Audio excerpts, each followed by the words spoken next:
Ice in my veins, I've been driving this train. Years in this lane, there's no stopping this flame. Cause I came to the game and I changed it to play how I like, rearranged it to my own domain. Yeah, I got what it takes, made lots of mistakes, taking shots, skipping breaks, feeling lost, feeling great, popping off, singing straight, never stopped, never changed. All the squad here to play, and I've got something to say, yeah.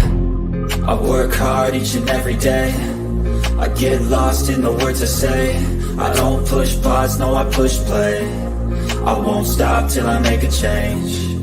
I withdraw on the things I make. I turn flaws into flawless traits. I build tall, never capped in space. I won't stop till I hear him say, Welcome in, guys. Welcome back for the umpteenth week. 5011, as my girl Roro likes to say, the podcaster. We're back for Ready to Love Season 8, Episode 8, and it's called Ride or Die, guys. How are you guys doing tonight? Doing I'm well. good. How about you? Awesome. JR, are you okay there? Yeah, I'm all good, thanks. All good. Awesome. How's everybody out there in the chat? Let's see who's here tonight. We got Team Bill with Gio. That's my girl. If you want to grow and go on YouTube, better check her out. Team Bill with Gio. And my other girl, Be Amazing Sylvia. Loving Tracy Anderson. Just Andrea. Of course, there is Auntie Roro right there, the very own, our channel's very own Roro for real. She says, greetings from the Sunshine State, and don't forget to thumbs up the video. Yes. Kimberly is in the chat. Reza, how's Reza doing? Oh my, how you doing, Reza? Motown investor. Oh, our lovely member, Ravine S., one of our original OGs. Okay, don't get mad at me, Ravine, for calling you an OG. You know I mean that in the youngest sense of the word. Darica. All right. Our favorite friend of the channel, Kirby. And I think this is from your channel. I believe, JR. There's Colton, James Hodge. So we'll go ahead and get started. Guys, what did you think of this week's episode? What did you think of it? All right, I'll go. I was quite surprised on a few things that took place on this episode.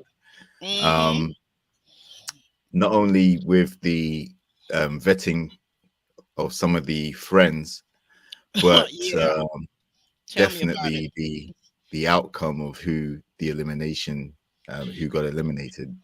So yeah, interesting episode, and can't wait to dive in deeper. Exactly. What about you, Kimberly? What were your thoughts? Some of your thoughts, just as we open up. Yeah, I thought it was good. I always enjoy when we go and meet the exes or friends. I think that's very good to do in relationships. So I was excited about the episode, and I think it went pretty good. The friends didn't give too much, but I think it went good overall. Oh, great. Yeah. I think so too. I guess the thing I didn't get a chance to talk with you guys back in the green room before we came on, but I guess one of the things that surprised me, I thought it was a great episode, but I was a little bit taken back that when we talked about Marie being in the bottom before, that it didn't come to fruition, that I thought we would at least seen him in the bottom this episode, but once again, the politician. Hey there, Ryan. Welcome back. I call him the Baptist pastor. Okay, well, you know what? That's, I think, while you were going on your various jaunts around the world, I've nicknamed him the politician. But yes, that too. The Baptist pastor. Yep, absolutely. Hey, Ryan, came through. What's going on, Ryan? You okay? Yeah, I'm good over here. Okay, good to see you. Yes. So we'll go ahead and get started. We know that it was the ladies' week this week, and the ladies were in the lounge, and Tommy called them, uncle, nephew, cousin Tommy called the ladies the Elite Six. You have Aries, you have Janelle, Katarina, Mhm. Jessica, Sierra with an S, and Lee. Uncle Tommy notes that Lee had Mhm. that leg out, boy. She was wearing that dress. I'm telling you, she was wearing that thing. Woof. Yeah. My my Mhm. goodness. You think so too, Calvin? She had it going Uh, on. I'll say that. Yes. Uh-huh. Yes. okay, don't, say it Mhm. a little quieter. Don't let the wife overhear you now. Don't let the wife overhear you. We don't want to get in no trouble with She her. stood. All She right. stood out. She stood out. She stood out. She stood out. She stood out. Yes. Uh-huh. Okay, one of her friends see this Yes. podcast and call her up. Don't Yeah. forget, we are live. But anyway, yeah, just joking with my friend Calvin. So Well, I the mean, ladies. Oh, go uh-huh. ahead. Go ahead. Well, see, that's what I was talking about in the green room, Calvin, about Well, that delay. Go ahead. yeah. Mhm. Beauty is Go. important, but so is substance more than beauty. And it seems like we're getting more into not just what they how they look, but their thought processes and their mindset. Mm-hmm. Absolutely. Yeah. And the mindset Mhm. and the mindset of their friends. Will we say maybe the mindset? What do you guys say, Kimberly? We're That's right. also getting into the mindset of their friends this episode, Kimberly. Yeah, I would agree with that. I think so. They all look beautiful though now. I can't take that away. They dress nice. Yes. The ladies, the makeup looks good, hair. But yeah, I think we are getting more because we do have more older cast members, I believe. So I think that's why we're probably getting more mentally stimulated. Absolutely, absolutely. Mhm. Um, so Tommy knows while we're in the ladies' lounge, Tommy knows that the women this week will have to introduce the men to their BFFs. And Lee says that's a major plus because her friends like meeting her men and she likes for them to meet them. Um, we move off the Mhm. ladies' lounge, we move into the actual date. Katrina's friend Ali, the firecracker, begins to grill her two guys, which are Phil and Herbert. Um, Mhm. Ryan, what did you think of this date with Phil, Herbert, and what did you think of it? I don't know. It was tough because I haven't seen her a lot with these two guys, so it's just kind of like at this stage, it seems like you should be further on. You know, if you need the best friend, it seems like it should be further on in the dating process. It just seems like everybody was still kind of getting to know each other a little more. Yeah, it did kind of seem that way a little bit, didn't it? Mhm. Yeah, it threw me off a little bit. It seemed like they were just trying to force some couples in together to kind of get the process going, but they should have. I don't know if the budget was. They should have set them on some more dates together, even if they didn't show them on the screen. You know what I mean? Just some test pilot dates just to get them, Mhm. some more rapport, see what was going on. Right, right, right. Um, I don't know. I don't know. Like with this situation, you guys feel free to weigh in. Also, Jr. Mhm. Calvin, Kimberly, if you guys want to weigh in as we're talking about Katerina and her friend. So I mean that was very Mhm. interesting with Herbert. What do you think caused Herbert to respond and react to her friend the way he did as a man? What did you see going on in that scene, Jr.? I feel like he was matching energy. Mm, Um, okay, the that's fair. friend came, the friend came across as someone who was gonna probably ask some very niggling questions, and the um, Herbert seems to vibe and gel with everybody, and I think he matches energy. So um, if you're more aligned with how he is as a person, then you'll get more out of him, Mm-hmm. um, personality wise, of course. But I think you know the friend came kind of with a provocative energy. and he decided to mirror that, and that's not going to bode well in the process that they're in. But then again, um, Kat didn't seem to intervene at all. She was quite cool with the level of questioning and stuff. And obviously, she commented that she was quite surprised by his reactions, his answers. But ultimately, he was just matching what was being presented to him, I felt. Well, I have a question for you specifically, JR. How would you have handled that same situation if you were in that situation where your girl or possible could be girlfriend that you're getting to know, her friend is giving you a hard time, and this energy, how would you describe the girlfriend's energy specifically? Well, I think, as I said, it was kind of more of a provocative energy. Okay. I think I would have, if I felt, it depends how uncomfortable I felt. hmm I think, I could match the energy that she gave, but I probably would have ended the date quite early, at the earliest Mm, opportunity, because I would sense that me and this friend aren't going to mesh. We're not going to probably get on very well. So right, right. I would have probably made a quick excuse and left rather than sat there and go toe to toe with her. Yeah. That's what I'm thinking. Like for a first meeting, and you're trying to get to know the young lady that you're pursuing, being that that's Katerina. I would think that anyone, like even flip it around to a woman, if it were a woman coming to meet, a guy's best friend or close friend, I would think that you wouldn't want to engage in a negative way. But I don't know. I could be. What about you, Kimberly? What are your thoughts?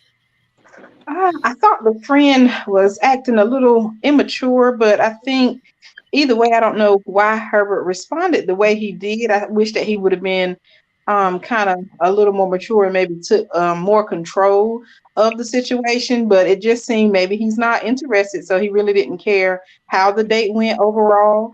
I really don't feel like he's ready for the commitment and all that Katerina would desire. So maybe he's just not taking it that serious, and that's why he kind of played back and forth with the friend.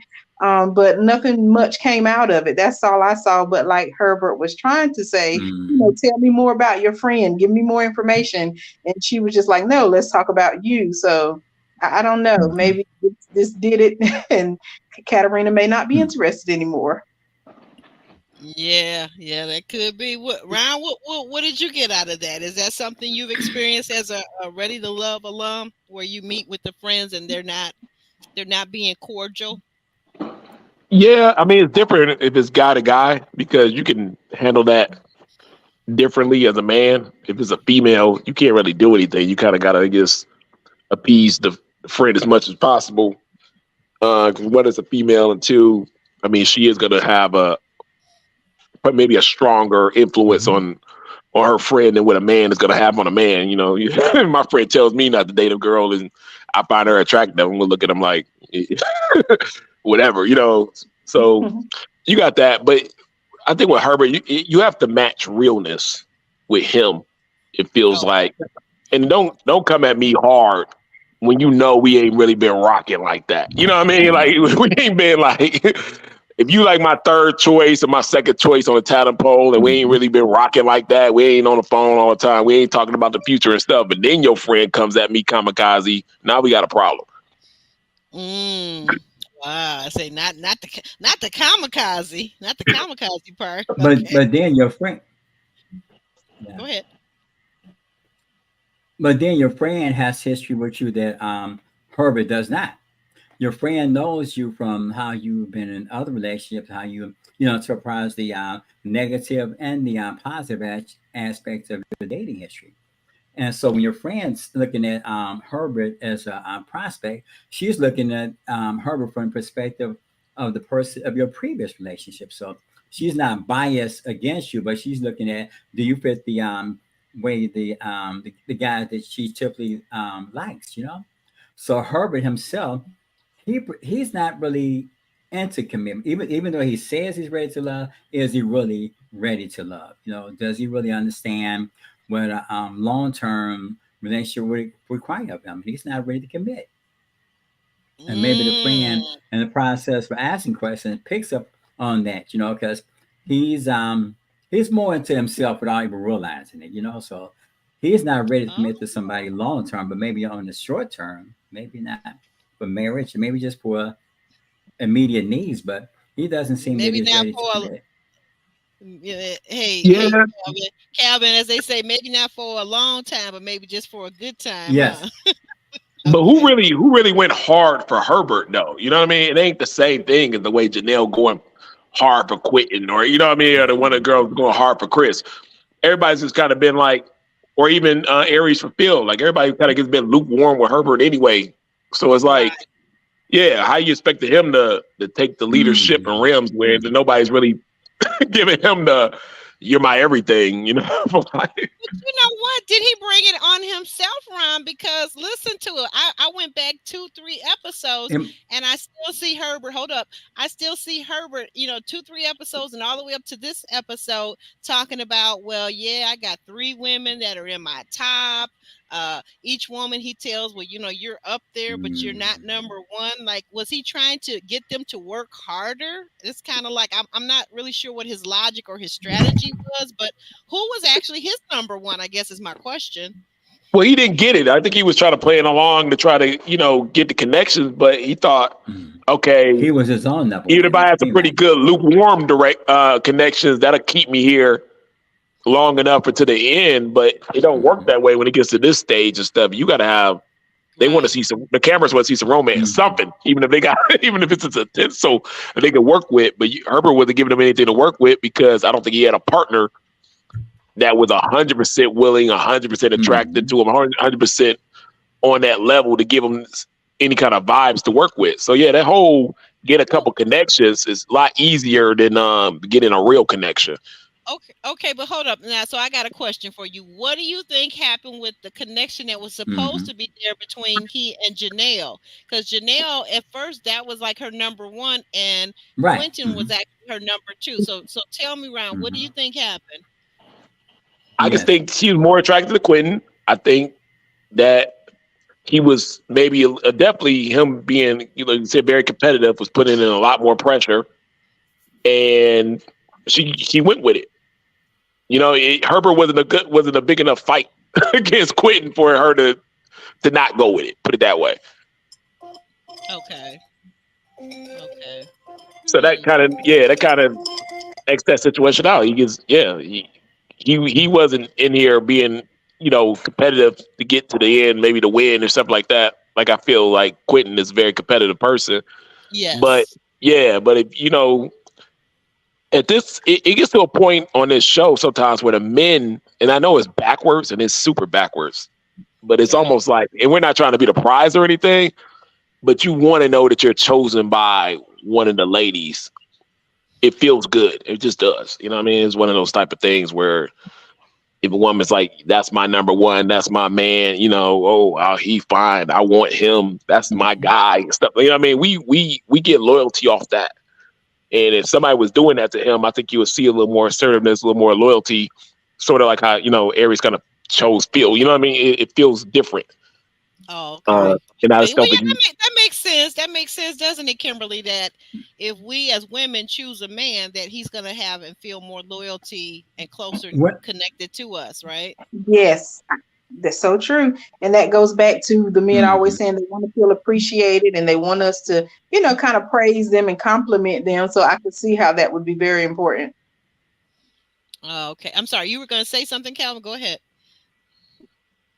Well, what's important, a recurring theme, Herbert seems to be more into himself than what he realized. And the women, Mm, even though this is the eighth week, That's a long time. You have pretty much a considerable amount of time to size people up based upon their consistency. So what you're seeing is that he's not. Who is he committed to, and what is he committed about? if he's not into when they ask questions about what about children, about long term, and he kind of says, "Well, I don't want to commit to nobody at this point in time." That's a recurring thing. He's more committed to his own vision and not really understanding that you're involved with somebody else, and you shouldn't be so focused on yourself because when you're in a relationship, the self is not. It's always about us. It's not just about yourself alone. Because you have to consider somebody else's needs. Mm, wow, that's a good point. That's a good point, guys. And then we move over. We see that Eris is on a has her best friends to a guy and a girl, which I thought was good. Mixing this time to have both genders, and she has Phil and she has Chris on this date. And surprise, surprise, Phil, who we thought, hey, best couple so far, strongest connection, right, was with Eris and Phil. But guys, can you explain to me what happened to Phil on this date? I mean, like when he gets to meet her friends and put his best foot forward, it seems like Hmm. he kind of shrunk. Yeah, when he was asked about Hmm. what he likes about her, the first thing he talked about is, he loved her love of Bay Area music or something like that. So I think if that was an attempt at humor, Yeah. um, Hmm. didn't quite come off.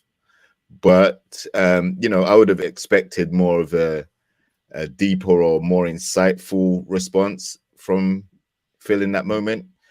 Very surprised I didn't get it, considering how close Hmm. they seem to be in terms of kissing, hugging, being affectionate, and things like that, and also talking every day on the phone.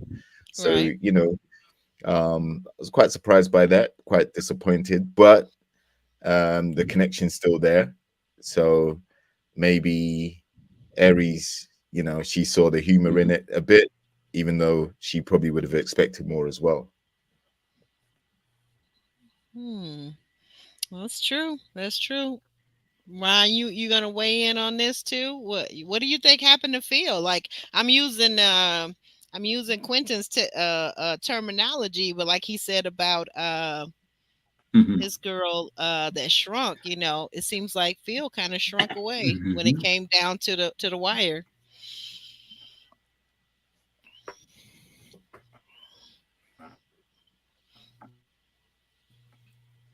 Anyone else want to weigh in on what they think may have happened with Phil? Calvin, you want to weigh I'll in? weigh in real quick. Okay, go Because ahead. yeah, just knowing Phil, I know him. You know what I mean? We went to school together. You guys got to understand that Aries might be. She's very attractive. She has that bubbly personality, but it's Mm, still very new to Phil. I'm knowing Phil. I don't think he's ever dated anybody even close to Aries. Just like when I was on the show, I never dated anything close to who? Alexis. Alexis. Okay. Yeah, you want to try something new when you're on the show, and sometimes you try something new and it works, and you're feeling something, but you don't know naturally, personality wise, how to navigate through that because this is a very new relationship. Y'all, your ex girlfriends have been totally opposite from this girl that's in front of you, but she is nice. She's compelling. She's putting in her best representative for it. She's looking good. So you're going with it and you're going through the emotions and everything with it during the process. And it's kind of what the process is supposed to be about, where you can try something new Hmm. and do different things without getting penalized like you would in the real world if you was going to try to date somebody totally out of your element. Hmm. So he's not going to be perfect when it comes to this Aries thing starting off. They're going to have to really start off from ground zero because I don't think he's ever dated anybody close to her. Oh, okay. Oh, okay. That makes sense. I Hmm. never thought of it that way, Ron. That's, you know what? Sometimes you have Hmm. some really good stuff to say here. You know that? Sometimes. But no, seriously, that makes a lot of sense. I never thought about it that way because, like you pointed out, the show is an opportunity for each individual and those who choose to be courageous to go outside of their comfort Hmm. zone and date somebody totally different from their normal quote unquote type. Never thought of it that way. Mhm. Never thought of it that way. Anyone else want to feel like they want to weigh in? And then to the flip side of it, Chris. So we see this is the other thing. So we're going to compare in a minute because Chris is on another date with his girl Jessica. But we see Chris in this date. We see him really step up, and he's saying all the things about Aries, that she's soft, that she's got it going on, that she's a person of quality, and so forth and so on. I'm kind of paraphrasing. When asked about Jessica, he's going um oh yeah, she's beautiful. She's Hmm. attractive. She's very pretty, and her friends, Jessica's friends are like, well, wait a minute. You Those aren't qualities why you marry a person because a woman is pretty. That's not the reason why you marry a woman. So what do you Hmm. think on that side, on that note? What do you think, Calvin? What do you think, excuse me, what do you think happened with Chris on this date, that why he's so different with Aries as opposed to Jessica? Well, it's a different vibration. I mean, the looks is one thing, but it's how the person can bring certain qualities out of you. You may feel more comfortable with one person over the other because you have that vibration with them. You have to communicate and relax. And somebody else, well, we're talking, and I'm trying to pull things out of you that may not be there at that moment. But somebody else, it just may vibrate out the gate. Because you feel the kinship towards one person over another. You sit down, you talk, you relax, you feel something good about them. But somebody else may be bland based upon your expectation or perception. Not everybody moves you the same way. I don't care if they can look the same. I mean, they both look beautiful, but there's something about one person that you perceive that moves you differently. So it's subjective. It's not just the person itself, but it's how you feel about them and how they make you feel. Okay, okay. Different Uh, settings. okay. Because one setting he was kind of awkward, the other one he was comfortable.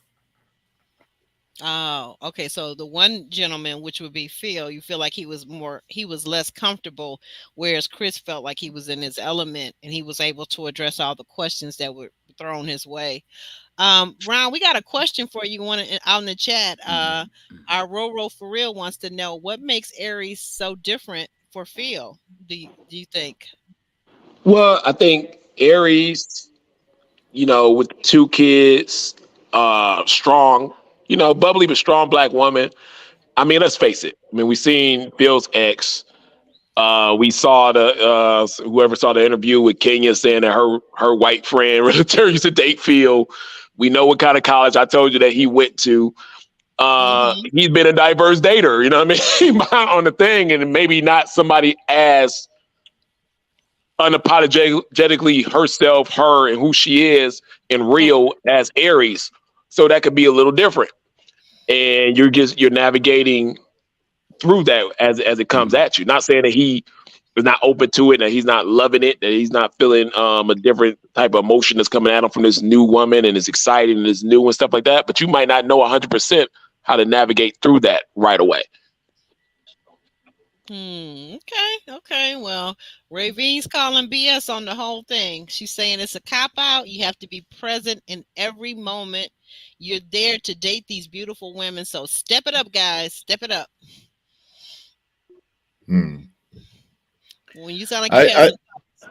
Oh, go ahead. I, th- I think it's easier than that. Like what Chris is looking for, he's Well, it getting can be that. beautiful on that. Yeah, he's getting what he's looking for from Aries. Like the same thing he's asking Jessica to do, Aries naturally Mhm. presents.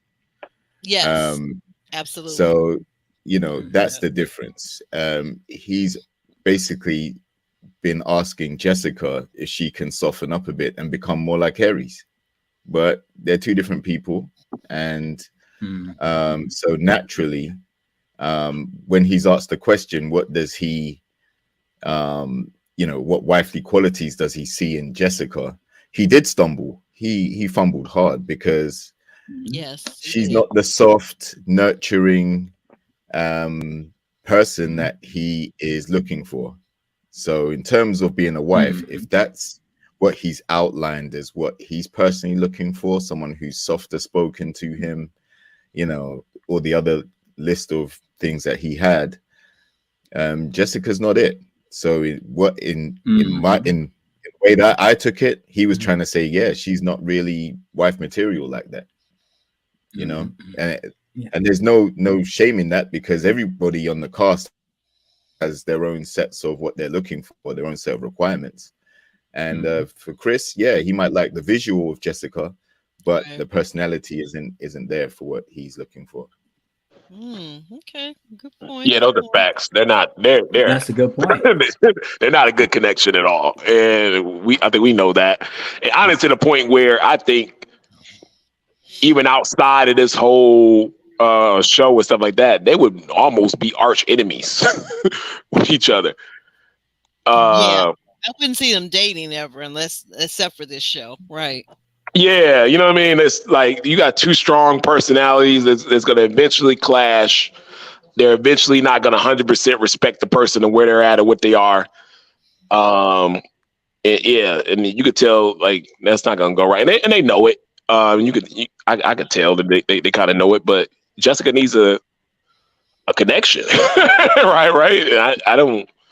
Yeah, she's gonna And say she does, right? yeah, she needs a connection, and their star. The other one lose her best friend, but so I guess they was trying to keep her on. But yeah, this was never to me a connection that could have went anywhere, and it was pretty obvious.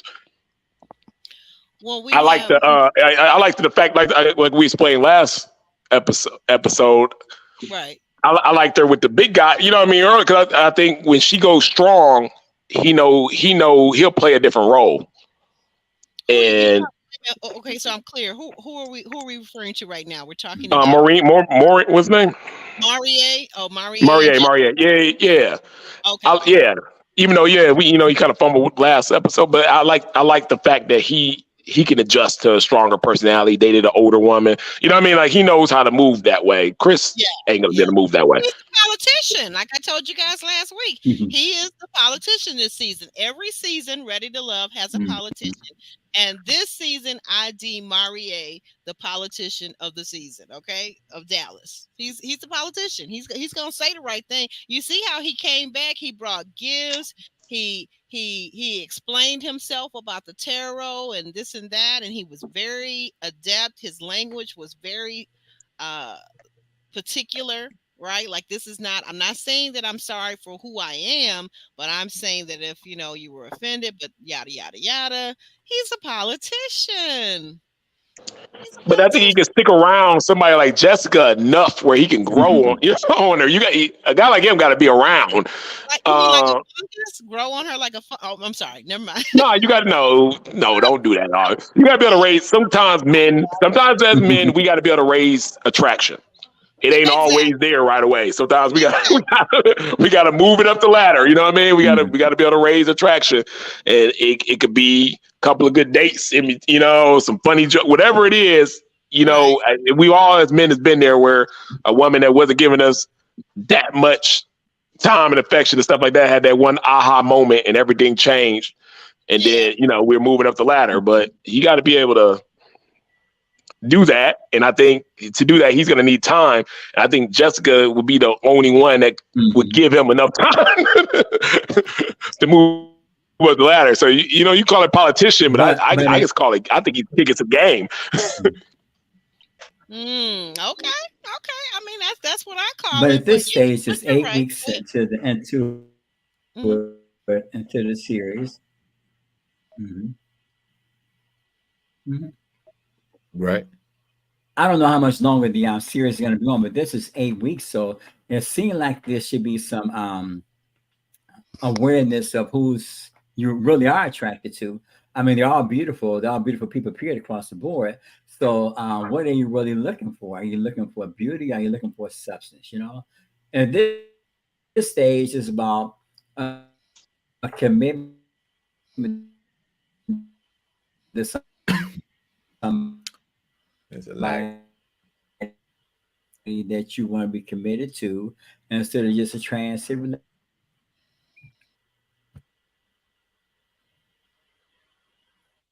Yeah, I think what it sounds like Calvin's saying, yeah, that there's a thing about substance and beauty, Mhm. and for each man and each woman, what is your priority? Is it the muscles? Is it the Yes. good looks?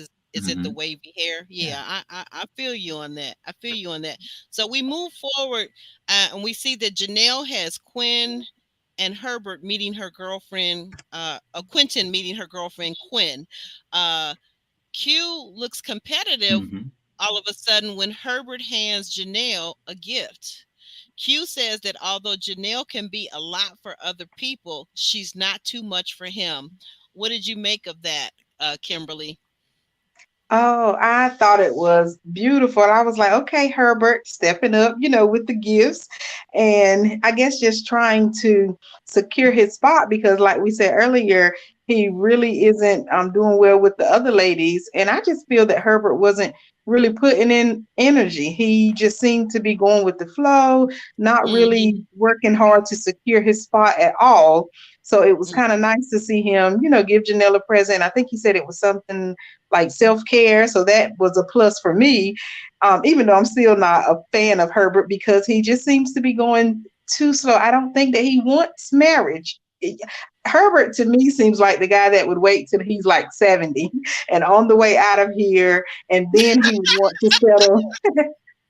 And I think he would I just want go back somebody down to to change my adult diapers. He giving you that kind of and vibe. that's what Herbert gives. That, in my opinion, that's just what I see. He'll wait until he's on the way out of here, and then he'll go back down the list of ladies he's dated. But I don't know. We'll see what happens. And then he even referred to her as a thug. I'm like, what happened there? So maybe he likes this energy. Maybe he Oh, likes talking that about side of her. Janelle. Yeah, he did. Well, he did. Well, I mean, well, hey, those of us that are on Instagram saw that she drove up. What, Yes. come on Hmm. now. Yeah, and that's what I was saying. Maybe he likes that side of her, the little back and forth with Katarina and Janelle. So I don't Yeah. know. We'll just see what happens. I was proud of Quentin. He's kind of stayed true to himself. He's given good answers. It's more than just, the negative side or laid back. It seems that he's still responding to texts and really trying to put forth the effort. I am nervous about the age difference because that is huge. And Janelle is so much more experienced in life than Quentin. So I'm not sure how that is going to work out. But he's saying the right thing as far as looking forward to marriage and children and even marriage within her 1 year timeline. So that's important to her. But we'll see what happens. Right. Good summary. Anyone else Mm. want to weigh in? JR, sounds like you got something to Hmm. say. Yeah. Well, you know, l- let's be real. Like, I'll do a quick poll on the remaining cast members. Who do you think you can see married with children? Like, which matches can you see at this present time Ooh, where it's you can looking see a family, marriage, children? wow. Mm, The silence speaks volumes, right? That's a good Because there question. is none, right. right? So, Hmm. Herbert is taking his time, but that's actually the better approach, right? Because in terms of Hmm. Janelle, as you said, as you mentioned, like she has been on Instagram Live and she came across a lot different to how she presenting on the TV, like how on the show. Mm, So exactly. when the cameras aren't rolling, she may be that whole fuck that he's talking about because he's referenced that a couple of times, and he actually finds that an endearing quality for some reason, right? Mm-hmm. Um, but the timeline is where Hmm. is the major thing. And then secondly, his lack of texting her back or messaging back, touching base with her, keeping the connection strong. So he's not watering that connection enough. And that's why I think Quentin's elevated in her estimation because he seems to be more consistent with the communication and he's quite willing to at least say, even if it may not be genuine, but he's definitely saying he's ready for marriage as soon as it happened, as soon as it's ready to happen. He's ready to have a child. He's ready to get with her. Now, yeah, the age gap is there, and it will always be there. Yes. And you know, that's something that they both have to bear in mind if they do move forward into a relationship, because that power dynamic with Janelle's personality that we've seen on the Instagram live, you know, I would be cautious too. I'll be a lot more cautious, to be honest. So I think Herbert is right, but with the ladies on the show, particularly Janelle voicing how fast she wants to move, Yeah. that's the sticking point, you know. Tell me something as a man. What did you think about her voicing that? You know, about marriage. You know, like not even saying being serious, being exclusive, but she wants to be engaged by the end of the year. So, what was your take on that as a guy? Well, I personally think it is quite fast, because you've only known each other for a matter of weeks. Right. And how much can you really know someone in that time? Like, the cameras are still rolling, of course, so you're going to see sides of them that they're presenting their best self in order to not to put their foot in their mouth, you know. But the thing is, when the cameras stop rolling, that's your opportunity to get to know the real them, because they're not obviously trying to keep up a appearance. Right. And by Herbert not checking in as much as he's being accused of, he's not really getting to know her outside of the filming. So, you know, like I said, I can understand what he's trying to say.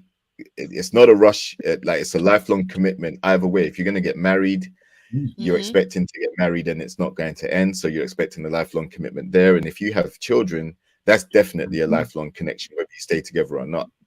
So yeah, he definitely got to take his time. Unfortunately, Janelle's in a rush, and she has influenced a lot of the other ladies to a degree to kind of put you know, more emphasis on the urgency of actually trying to get married.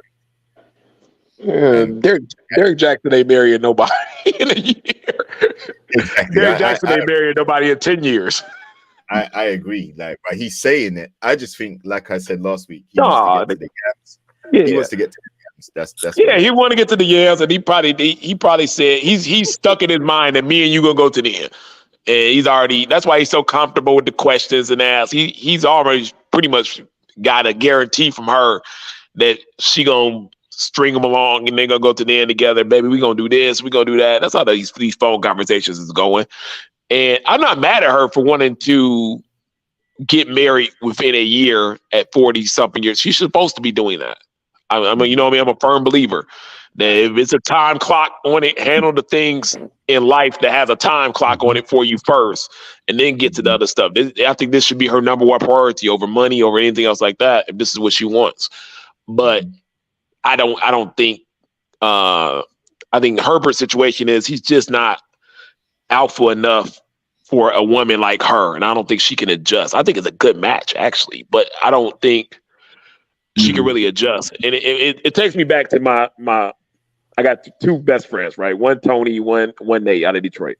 Right. Tony's a big boy, 265. Oh yeah, muscles out the neck, muscles out the arms and stuff like that. How tall is he? Probably about Quinn's size, about 6'3", you know what I mean? Big boy. Ooh, yeah. Nate was dating this girl who's kind of alpha-ish, and he's a small guy.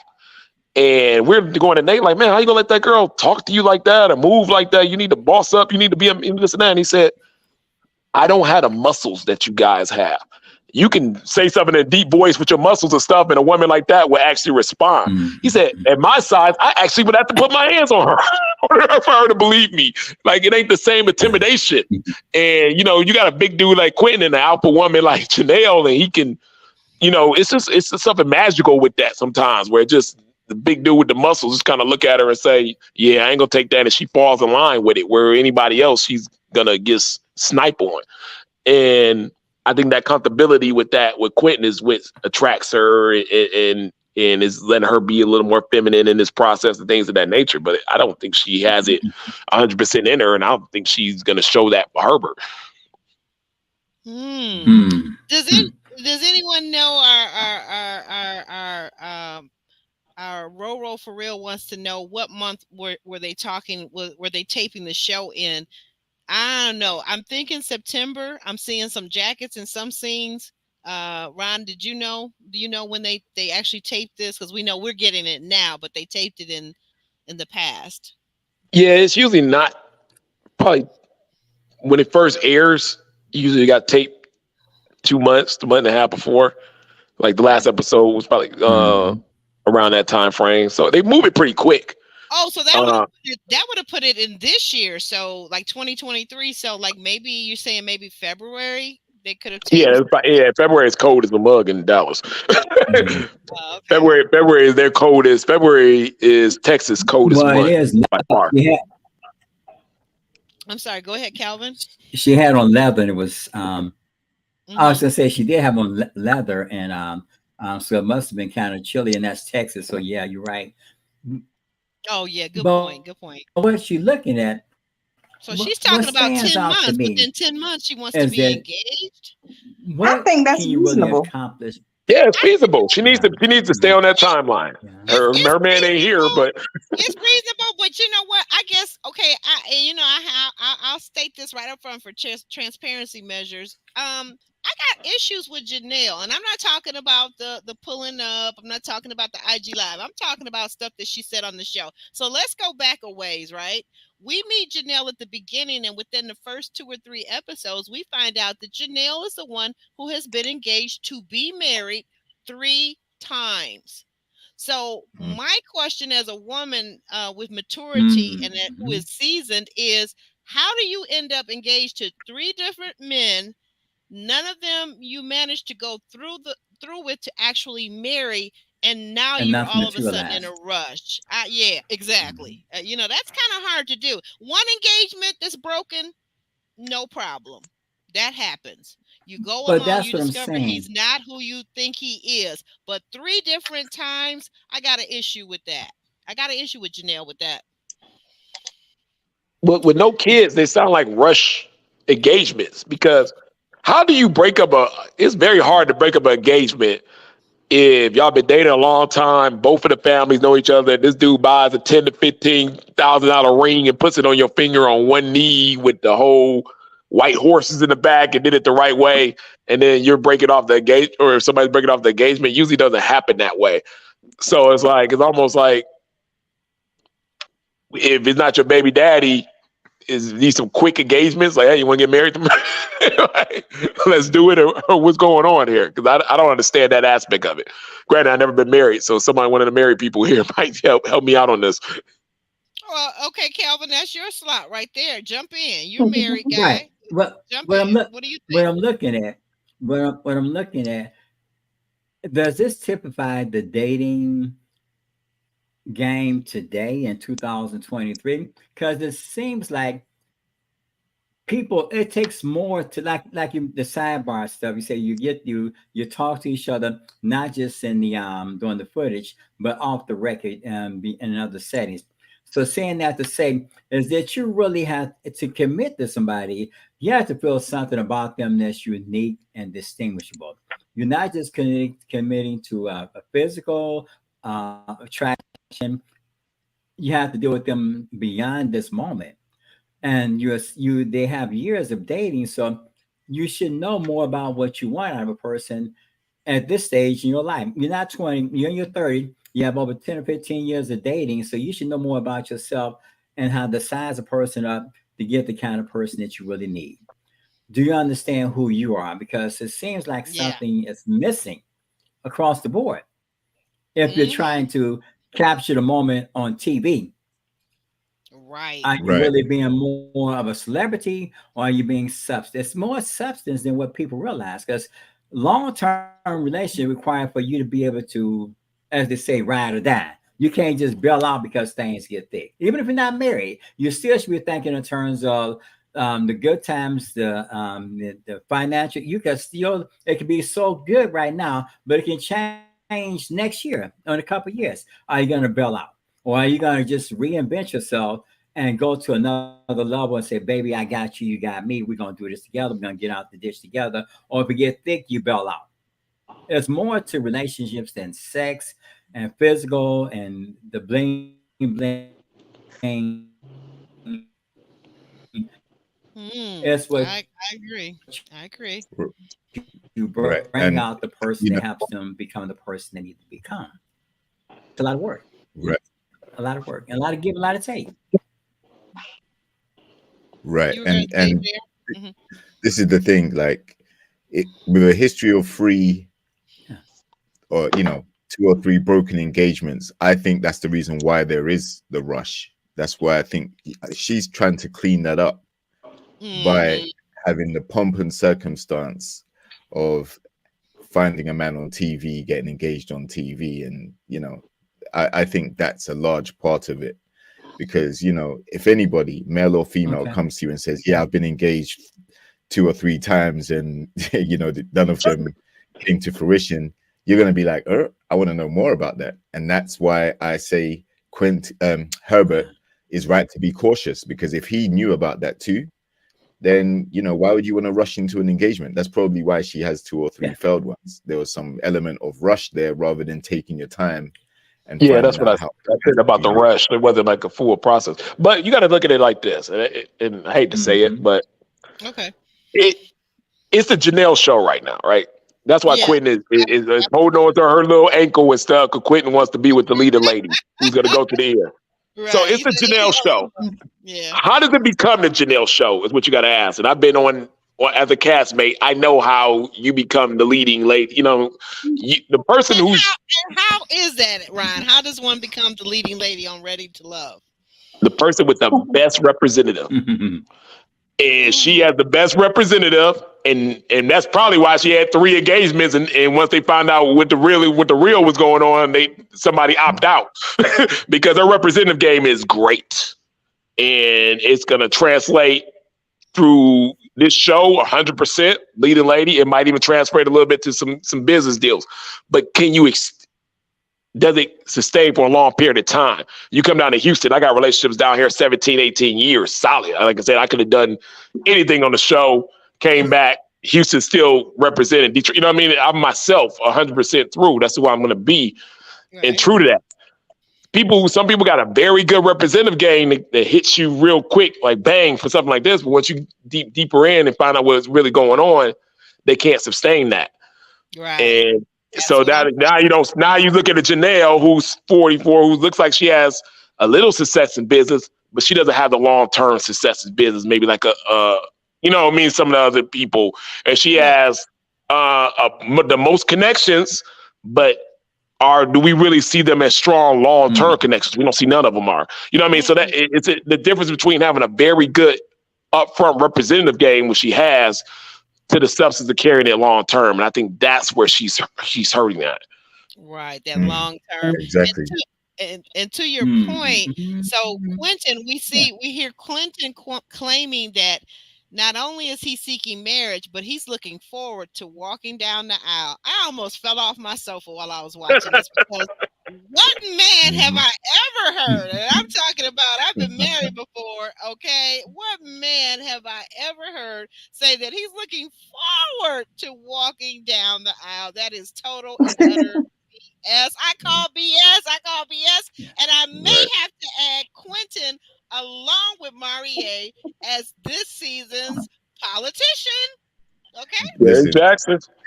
exactly. Listen, you Mhm. can add him to the list of politicians because when he put those spectacles on, that's when he goes into politician mode. All Oh, right. you seeing a tail. You Mhm. seeing a tail. Are you JR? I Yeah, gotta look for yeah, that. Whenever he yeah, like slides on his spectacles, Mhm. he's getting in his politician mode. Is that what it is? exactly. That's when he's getting in his politician bag. Ooh. You're right. Like marriage is tended to be viewed differently by men because let's face it, when it goes wrong, we lose more, Typically. financially and otherwise. But he may be someone that's actually romanticizing marriage and what it could possibly be like for him. Mm. But I heard a few things from Quentin this episode which made me be like, I'm thinking, nah, this dude is actually just saying what wants to hear in order to get to the yams. And one of the things he said was, Mhm. he said that and this isn't necessarily to do with relationships. He said he was relatively new as an entrepreneur, so he's still finding himself. Ooh, yeah, Now, he when he did. said that, yeah, when he said that, I was like, okay. So, like Hmm. there's going to be a period of instability with what he does financially. And Mm-hmm. if he's in a rush to get married, um, or, particularly with Janelle doesn't seem like the type of person who's going to sit down and tolerate that. Like, I feel like she wants to get married, yes, but she still wants to have some element of stability. And I think it's mainly a physical attraction that's actually keeping them interested in each other. He was Mm-hmm. able to pick her up earlier on, and that was something she wanted, Yeah, she playfully or whatever. aspired to that. She actually said she Exactly, aspired to having a man that was able to pick her up, right? exactly. He did that, and then he's also saying the right things, Hmm. whether we believe it's genuine or not. He's playing straight into what she's looking for, and now he has to live up to it. He has to support what he's been saying. He has to be consistent on that. But Quentin is a enigma in himself, because the way he has kind of discarded and brushed off Lee, that tells me that he's completely locked into Janelle, and to some extent. Lee was his other connection, and he doesn't seem really impressed or interested in pursuing that anymore based on their date. Mhm. So Yeah, and I don't understand because if you guys go back and follow back with me, remember the connection on screen, at least for this viewer, and maybe you guys can confirm or deny, but the connection between Lee, the sparks were flying between Lee and Quentin very early on. And I thought that was even before we really saw Phil and Eris. I thought that Lee and Quentin were going to be our couple, but fast forward, and Quentin is throwing Lee under the bus, saying, well, hey, basically I ghosted you. And he's saying that in front of her competition or the other woman that he's dating, right? And then he's Janelle. saying Janelle, and then he's saying that in front of his ex. And like, I mean, I Hmm. don't believe in the whole competition theory. I'm not going to compete on that level. Like, I'm not going to view her as my competition. But at the same time, if you verbally embarrass me in front of someone in public, I know that's a slight, and I'm going to take that. I'm going to analyze that, and I'm going to say, you know what? He doesn't respect me. He doesn't care about my feelings, and that's it. That's it. That's all. Hmm. Yeah, and he's right. Hmm. But Quinn's doing the right thing. Quinn is a person who has studied Ready to Love. I could tell a studier, and he knows like I'm not about to go to the end with Lee and end up being the guy that breaks this little dark skinned woman's heart and get ridiculed by the fans when I can go to the end with Janelle and I have 20 outs to get out that relationship. She's 10 years older. She wants to get married right away. She wants this, that, and we can just break it off. And I'll take that little fame I got and start my little fitness business, whatever I want to do, sell some supplements, whatever, and go on it this way. And it'll be just fine. And he is 100% right. Hmm. Mm, well, that's interesting. That's interesting. Um, Lee's best friend Muffin is supposed to be grilling Quentin on their date, but after a few questions, it seems like the muscles entered the room, and Q's muscles entered the room. Muffin lost her mind. She lost her Hmm. ever-loving, natural-born mind. Like, she's sizing this guy up like he is actually the muffin, and she's the eater of the muffin. Hmm. Like, she's checking him out. She wants to get all the hugs. She's knocking old girl out the way. Like, I need to hug him first. Move out the way. Move out the way. Okay. Hmm. I'm like, you know what? If these grown arse women don't stop playing like they're teenagers now, Hmm. what she did, I can see a teenager doing. I Right. could even see a college age student doing. But Hmm. once you cross that threshold of 25, please start to grow up. Okay. Please start to grow up. Please start adulting immediately. And I don't think she's 25. Now, I could be wrong. She's very beautiful, by the way. Both women very Hmm. beautiful. Two good looking girlfriends, but I don't think any of them are 25 or under. Hmm. What did you guys make of Muffin and Quentin? Well, you said it. She was more Yeah. attracted to him than trying to get into how he really thinks. She was really looking at him more in a physical sense instead of trying to get his MO or what he expects out of her. It's just like all that went out the window. So again, what is really what is the focus point on? Is it on long term, enduring relationships, or is just on just the moment?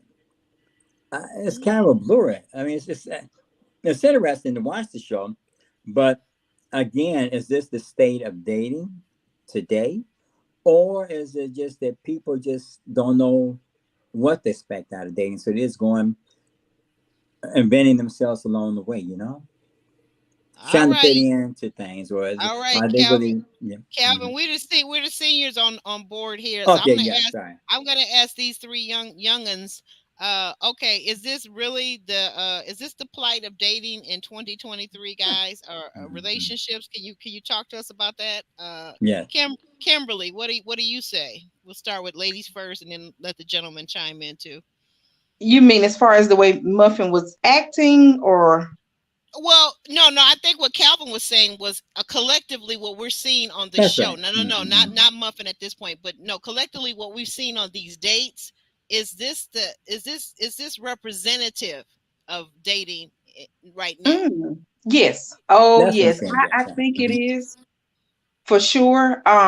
As someone who has been engaged 3 times before the age of 36, let me throw that out Yeah. there since Okay. y'all Okay. shading everybody. Hmm. Yeah. Okay. Yeah. Kimberly got the goods though. She can secure Mhm. the ring though. Yes. So I hey, couldn't Hmm. let okay, that one go and never been Yes. married and no children. But I believe okay, that's why I respect women who, put that out there and who are not willing to be 10 years a girlfriend or even 2 years a That's what I'm girlfriend, no, saying. because that's this right. Hmm. is what this is the reality of dating. I Hmm. believe in dating multiple. I'm engaged now, of course, but I have a wait list of guys who are like, you're the one. I'm going to wait on you. You're That's right. a great wife. They see the good qualities. I've never been dumped. I always in the relationship. Could be a little bit of, commitment issues. I'm in therapy for that. I believe in therapy, but Yes. All I'm Hmm. just right, saying, we're gonna yes, get to you that have in a to. minute too. Okay, all right. Yeah, you have to, because yes, this is the reality of dating. It's like, Yes. Hmm. on both sides, men and Yes. women, they're really Yes. not giving the energy. They just want the title, and they Right. don't want to really commit. And marriage Mhm. isn't ultimately the goal. They just want someone to pass time with. That's what I'm saying. All right. Okay, Mhm. now the two gentlemen. I don't know who goes first. JR, you want to go next? Thank you, Kimberly. Hmm. Is this the reality of dating in Yes. 2023? Mhm. Uh, Yeah. I I think dating in 2023 is a lot more difficult because um, there are so many things and influences now out there that can Mhm. determine how your relationship's going to play out, how it's going to Yes. go. Mhm. Um, you have social media, you have different talking points that or different things that may trigger both parties that probably weren't thought about 10, 20 years ago. So with the modernization that we've experienced, the technological advances, also comes the way we view each other differently as well. It's Mhm. also evolved into something that you know kind of looks like a battle zone, a war field Mhm. at Yeah. times. And there's also the other aspect where people are steadfast in what they're looking for and what they want, and they're not preparing to settle for anything less. Mhm. So Mhm. when you put those together, then obviously it looks like a very obstacle filled journey to find the love that you're looking for, the relationship you're looking for. Mhm. Right. Mm-hmm. But that's just a section of people. That's a demographic of people. It's not for everyone. Some people naturally find it. They're fortunate enough to find their mate. The chemistry Yeah. is great. That still does Yes. happen, but it's Yes. not as common as it once was. Mhm. Mhm. Okay. All right. Now, Ron, you get the last say so on this as the young in the group. Yeah, I think it's very, very, and it's in its own segment, but it's very, very superficial in regards to a lot of things. For Muffin's situation, I think she did exactly what she was supposed to do. She wanted to look at the men. She get there early. You got a few it's free liquor. You have a couple glasses of wine and stuff. Where the men at? Oh, that one look good. That one look bigger. That one, she was, That works, but if we're on a date where we're trying to get information to secure our girlfriend's yeah, that's what they tell you you're supposed to do. But she's trying to have a little fun too. You didn't take her off of work. She want to have a little fun. She want to enjoy herself. But like you pointed out, though, they probably had liquored her up. I forgot about the liquor. yeah, we're gonna especially for that one. They get the friends a few drinks and stuff, and she wanted okay, bring the man out. That's what's kind because she got to see multiple men. It ain't like she was just meeting one. So it's like if I got to meet multiple men, I'm gonna size them up on their looks at first, and that's kind of what she did. But it's superficial all the way around. If y'all don't think somebody like Quentin in the fitness, somebody else, he's gonna be a superficial guy too. And here's what people don't understand: they think like somebody like Quentin doesn't want something. And he does. He knows he can go flex his muscle and look good and have a tall, have a what I call pretty male privilege. Like I said, I've been studying on it for my podcast because it was the first episode was gonna be about pretty male privilege. And you'll have girls like that will come flocking and I want to hug and touch your muscles, stuff like that. He don't want any of them. He's had those women after him 5-6 years.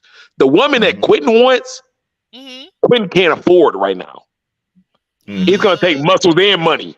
He wants something that looks that's totally there's levels to this stuff now when it comes to this superficial dating. And he wants something on a different level to even when he's on. And to do that, he's gonna have to have the successful business with the height and the muscles. And she's gonna look totally different than any of these other girls in anything act. This whole, that girl likes you, you can go marry her and stuff. That don't work for guys like him. He's looking at you like you're crazy. Oh no, I bet I've had a conversation with Quentin, and I eventually will in person.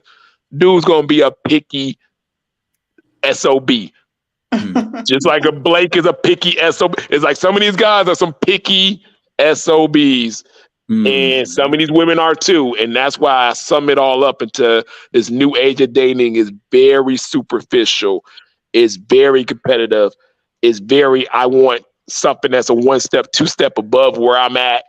And I'm going to dream or try to work up to get to it or something like that. But I'm not selling it for anything less. And it's crazy out here. Yeah. And I'll also say, because in regards to Muffin and Lee and Q's date, listen, it struck me that Muffin is not the type of friend that you want to go and confide information about Quentin to, because she already has some level of attraction to him despite it being her friend's love interest, and that's not going to be a good recipe if Lee thinks she can go and say, oh, me and Q got into it last night. I don't know. Nah, man, Muffin's the type of person who, the energy she gave is like, oh, let me go speak to Q and see if I can help him. Yeah. And that's going to lead somewhere, right? Because, she was pretty much gooey-eyed and giddy when he like a school kid. She absolutely was. And let's be real, Quentin does have the aesthetics. Like, he does have the muscles, the height, the dark skin, the clean fade, the white teeth, the big smile, the charisma. He has a lot going for him. So I'm not even mad at it. But like I said, no, as a friend, she should have really kept it very conservative. But at the same time, she was keeping it real. Like, she was saying, this is an attractive guy, attractive enough to throw her off her chain of thought. So she can probably see why Lee's interested. But yeah, she didn't do Lee any favors with that, because she didn't actually Right. get to any of the questions that Lee Right. wanted You answered, took and that you was the stole the task. words out of my mouth. I was just about to say, where were the probing questions? Hey Mhm. girl, you're my best friend. Your job is to come here and query this man and ask him all the things that I need to know, or at least some of the things, the important things. Find out why he's really interested in me. And instead of you doing that, you're busy looking over his muscles. Come on, really? Exactly, I think if Muffin had have asked probing questions, they would have been for herself. Mm. Right. Ooh, Yep. Mhm. Lord have mercy. You know, and even Quentin, we see Quentin in his confessional during this whole date. You know, you see Quentin in the Mhm. confessional saying, I didn't even get to ask the questions that I needed to ask. It seemed like her friend was just, she really didn't do a good job. She didn't do it justice, Mhm. Mhm. Not at all. So that's just my thoughts, but what do I know? Mhm. Um Mhm. So we find out that on the other side of town, uh, Marie, the politician, strikes again. Mhm. Mhm. Uh, because Marie is on his date and he is telling all the things and saying all the right things with wait a minute, who's this date I'm talking about with Marie? Oh, I'm sorry, I missed the setup. Okay, so Sierra has set up her date with her two Mhm. friends, Marie, and then they're meeting Marie and Herbert. Um, Mhm. they Marie and Herbert both seem to be surprised and shocked to see one another, but of course, Herbert, he begins to shrink back, and Marie, once again, he's the politician. What Mhm. did you guys think? And Ron, I know you love you some Mhm. Sierra. So what did you think about this date, Mhm. Ron? Uh, like I said, I don't see her with it, either two of these men. I Mhm. think Maurier, he knows what his advantage is in this Mm, situation. Like you say, I'm a smooth talk. I'm gonna get smooth with it. That's all I got. I ain't I ain't 6'4". I don't got a six pack. I can get smooth though. You know what I mean? I'm the smooth. That's what I'm playing. That's my role. okay. I So got he's gonna waves think. and I'm smooth. I got waves Yeah, I and I'm got the smooth. waves. I'm gonna come in. I'm gonna rub my hands together, and I'm gonna say something in a smooth tone and hope it comes across. So he's doing his part. I think Herbert's more of a realist that understands like me and her ain't not gonna be a long term item. So what am I doing? You know what I mean? I'm just gonna lay back, kind of, and just go with the flow with it. Mhm. Mhm. But yeah, I was surprised. Like I said, I don't see Sierra's match here, so I thought she would have been gone a couple episodes ago. But yeah, you said politician. I can see he's kicking his game. Every man's gonna play to their strengths, right? If you're Mhm. Right. Quentin, you're gonna play on that presence like he did with Muffin. Quentin probably looks bigger on in real life, even on TV. I bet this guy's huge, right? So you're gonna play on that presence. I'm coming in big and give my, you know what I mean. And I'm not gonna blame Mario for playing on this smooth talk. You know what I mean? Let him do his thing. Hmm. Yeah, I see Morier as having no other option but to try and change up how he's been presenting himself, because he definitely bombed out with the last episode and the tarot cards and how he played it. So he's on redeem team. He's trying to redeem some connection. I don't see it with Sierra at all, but it's his only hope, right? So I think he tried to pour it on a bit thicker than he normally would. Mm-hmm. I'm quite sure if he still had those two other connections, then he wouldn't even be interested in Sierra in that way. But he has to do something to stay on the show. Um, I'm not saying that his only motivation is the show. He does seem like there is, at times, he does say that he's looking for a relationship and express what he's looking for. But I think the whole Pan-Africanism and everything we've learned about him so far, I don't think that's a match for Sierra. And I think she knows it. I think she's been coasting. She's never been a top connection. She doesn't have any top connections. I think she presents, a good sense of humor to the fellas and to the ladies. Mm-hmm. Um, She but does. She's fun. but that's not a romantic connection, you know. So yeah, I think both of these two, I don't see them working out as a couple. Maybe friends. You Um, don't see Marie and Sierra working out as a couple? no, no, no, no, no, no, no, no, no, no, no. What you Um, laughing over there, Ryan? Why you laughing? This is not like she needs a guy that's kind of superficial, likes to take trips, wear the little It's got Louis, wear little 50,000 Louis. You got one of those followers. little, yeah, you know, those little mini Louis bags, some little purses the men be wearing and stuff. Yeah, I can Right. picture her man wearing a purse and Messenger strap over bag, whatever. call them. Messenger Yeah, and bag. and he likes to take her to nice little dinners and stuff, and they, you know, and Right. it'll work. It'll work as a long term relationship. It'll go well. But that guy is not on this show. We ain't seen that guy yet. Mm-mm. We didn't even see the guy get eliminated. We have not seen that guy at all in Dallas. And there's a lot of guys like that in Dallas. It's a very superficial city like that. But they didn't cast anybody like that on this season. Well, that's what I was gonna say. It look like everybody looking off for number one. You know, Right. It's Mhm. not a lot of people really seeming like they're willing to negotiate this season. I mean, like when I say negotiate, like I should use the word compromise, right? Compromise. Let's see. So we're at Aries says that Marie, what was it Aries that said that about Marie? Did she say he stimulated her? Or am I mixing her up with Sierra? I think I want to say, yeah, I'm sorry. Okay, so um it's Sierra says that Marie stimulates her. And I'm like, wow, okay, all right. Um we got Jessica friends meet Marie and Chris, and this is the day we kind of already talked about this a little bit, where Chris kind of shrunk back. But let's just check this out. I want you guys to give you weigh in on this.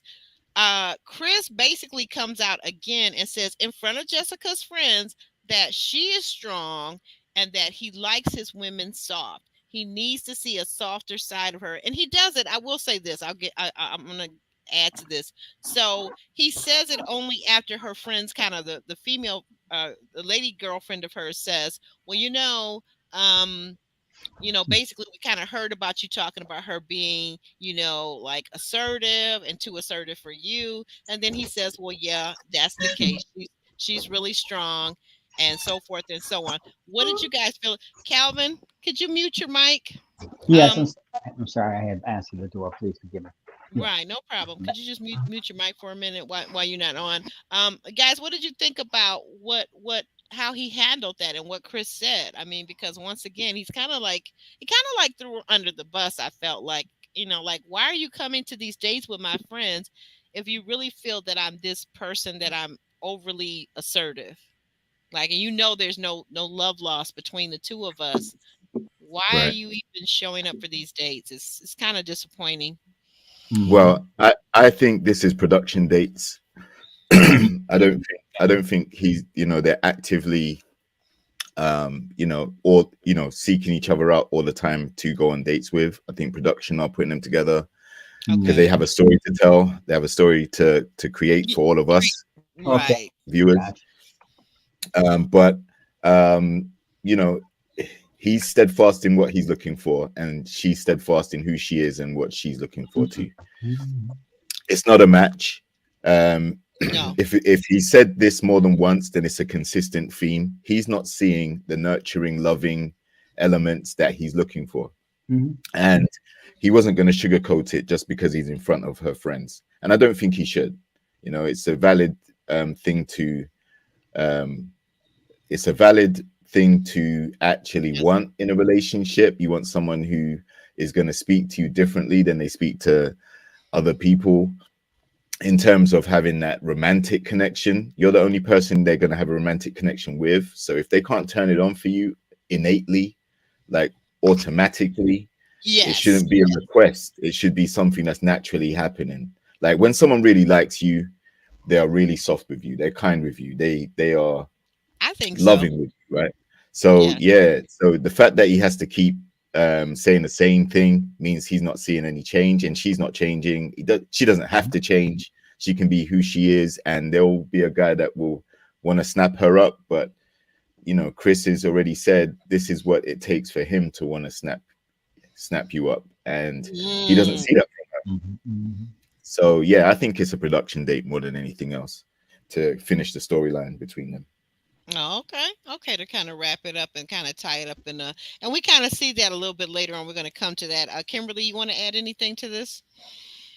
I just think that Jessica and Chris kind of look good together, and that's what Jessica's going after. I don't really see her being Mm. connected to Marie, so it's kind of more like a good look because Jessica was very interested in Chris until he started talking about being softer and submitting, and Yeah, she just kind was, of wasn't she?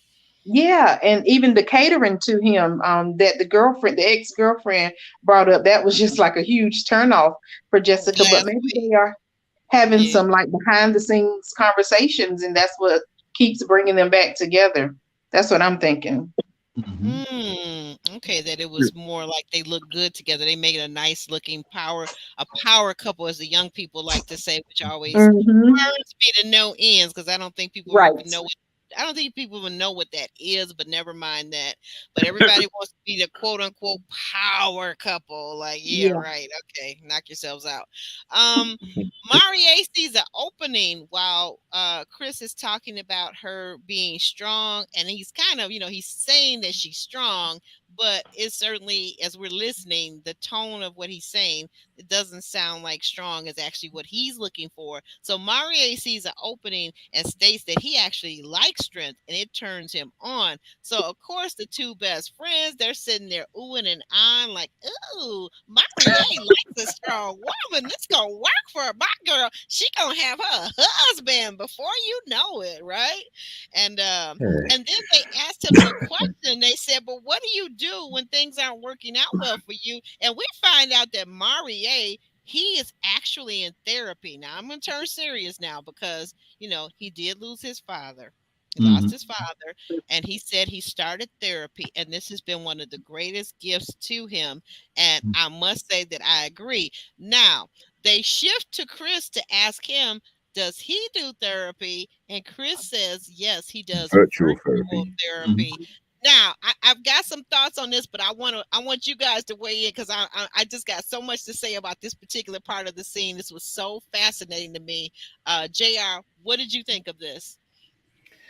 Yeah, if virtual therapy means online therapy with a counselor, then Hmm. you know I can kind of see it. He may be too busy to actually attend physical appointments, so he schedules them into like a Zoom or some type of online coaching in some way, right?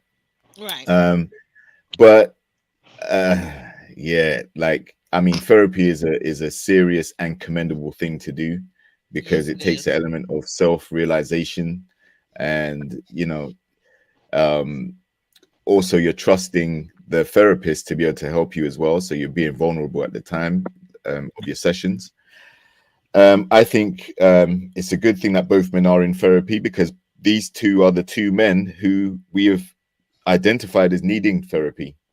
Morier, like you said, through the loss of his father. Also, Hmm. he may even use those tarot cards as a form of therapy too, to actually get through Mm, things, right? I never thought of it But that way. Okay. Chris has obviously spoken about the loss of his mom. So both of these guys have lost a parent, Yes. and they may be struggling to deal with that in elements of their life. So it's a very serious and commendable thing.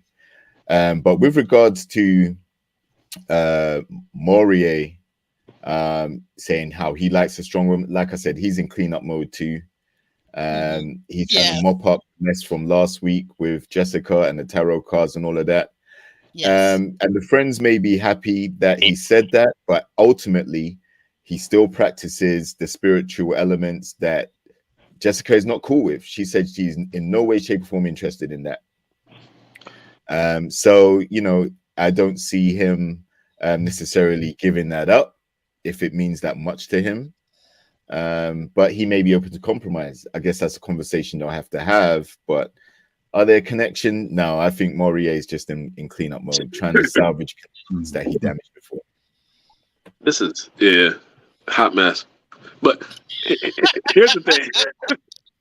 Here's the thing with Chris. Chris might and Jessica might end up being the best friends of anybody on this cast. And I say this because me and Chris are a lot alike in a lot of ways. We got some things in common. And if you ask me who my best friends now from my cast, they were all the strongest women. Even though I'm like Chris, I don't want a strong one. I would have ran for Jessica like the plague. I was sprinted out the door. But my best friends from the show is Kyra, Venetia, and Stacy. And we talk and hang all the time. And these are the strongest women by far that was on our season. Yeah. Now, is there a love connection between the three? No way in the world. But I love these girls and they love me. You know what I mean? Like those are my strong women. Yeah. So just because you don't date in that realm doesn't mean that you don't respect a strong woman and that y'all don't get along. Y'all ain't best friends. Y'all don't boss ideas from and stuff. So I think her and Chris might end up, if they don't already have it, might end up having that dynamic because, like I said, it happened with me. Marie's situation is going to be, I think his problem with her is going to be that he was very serious about that sex thing. And I know they kind of breezed through it a little bit, but he's a sexual guy. He gonna want to take control in the bedroom, and Jessica don't like she's giving him control in that aspect either. She ain't giving up no control over there. So he ain't gonna be able to do all the things that he gonna want to do, and especially with the attraction, it ain't gonna work. So he gonna need somebody that he feels. Sometimes men feel love from that. They feel a certain thing to be able to do whatever they want to do in the bedroom with a woman, whenever they want to, however they want to. And him being maybe a little insecure, being a big guy, he's gonna need that, and she's not offering that. Where's Marvin when you need him? Talking about being able to do anything and everything in the boudoir, as the French would say, the boudoir. Yes. Okay. Yeah. Maury gonna want that. Like he was obvious. I mean, he was honest about it and stuff like that. She don't seem like she the type of person that just in a rush to drop it like it's hot any way you want it, whenever you want it, type of thing. It ain't gonna work that way. And so that they're not gonna have a sexual chemistry, and Maurier's gonna need that. Now with the therapy thing, it's good that everybody's in therapy. I'm not in therapy. I ain't going to therapy. 5 years ago, I never heard anything about therapy, and it wasn't a popular. Now it's this buzzword that everybody using now. So when he goes, I'm doing virtual therapy. Maybe you are, maybe you're not, but it's definitely a popular thing to say now. But just take some control of your emotional actions, and if you're suffering emotionally, the best thing to do is not spew that out on somebody else who doesn't deserve it. And if you can be a man enough to compromise from that, then fine. But I'm not the type of person that just I'm in therapy because it's cool now. And I'll be like, yo, I was not in therapy 5 or 6 years ago when it wasn't popular, and I probably really needed it then because of this situation.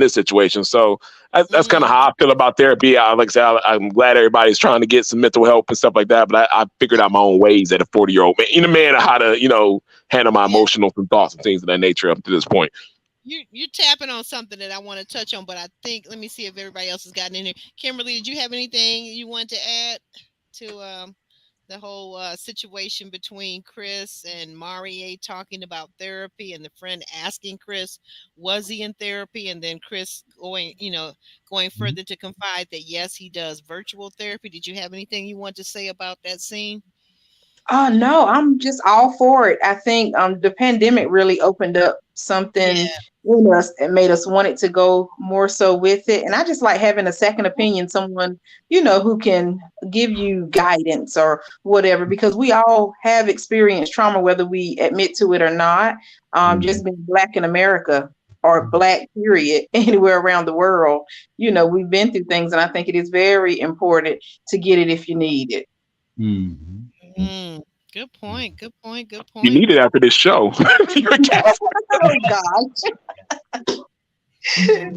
Well, and you know what? And you bring up a very serious point, because absolutely, I've been saying that these reality shows, and especially Ready to Love and Married at First Sight, Kimberly, we can attest to that, are two shows where people very much, the cast members definitely need during the casting and the shooting care, and they definitely need after mental health care, I believe. I'm going to say that. But what my point was, I'm sorry, Calvin, did you want to weigh in? I'm sorry. Well, we're going through a realignment right now like never before. We was challenged before the pandemic, and we're even challenged more so after the pandemic. Yes. So now there's a need to become have a close relationship on many levels. One with yourself, other people, and your higher consciousness.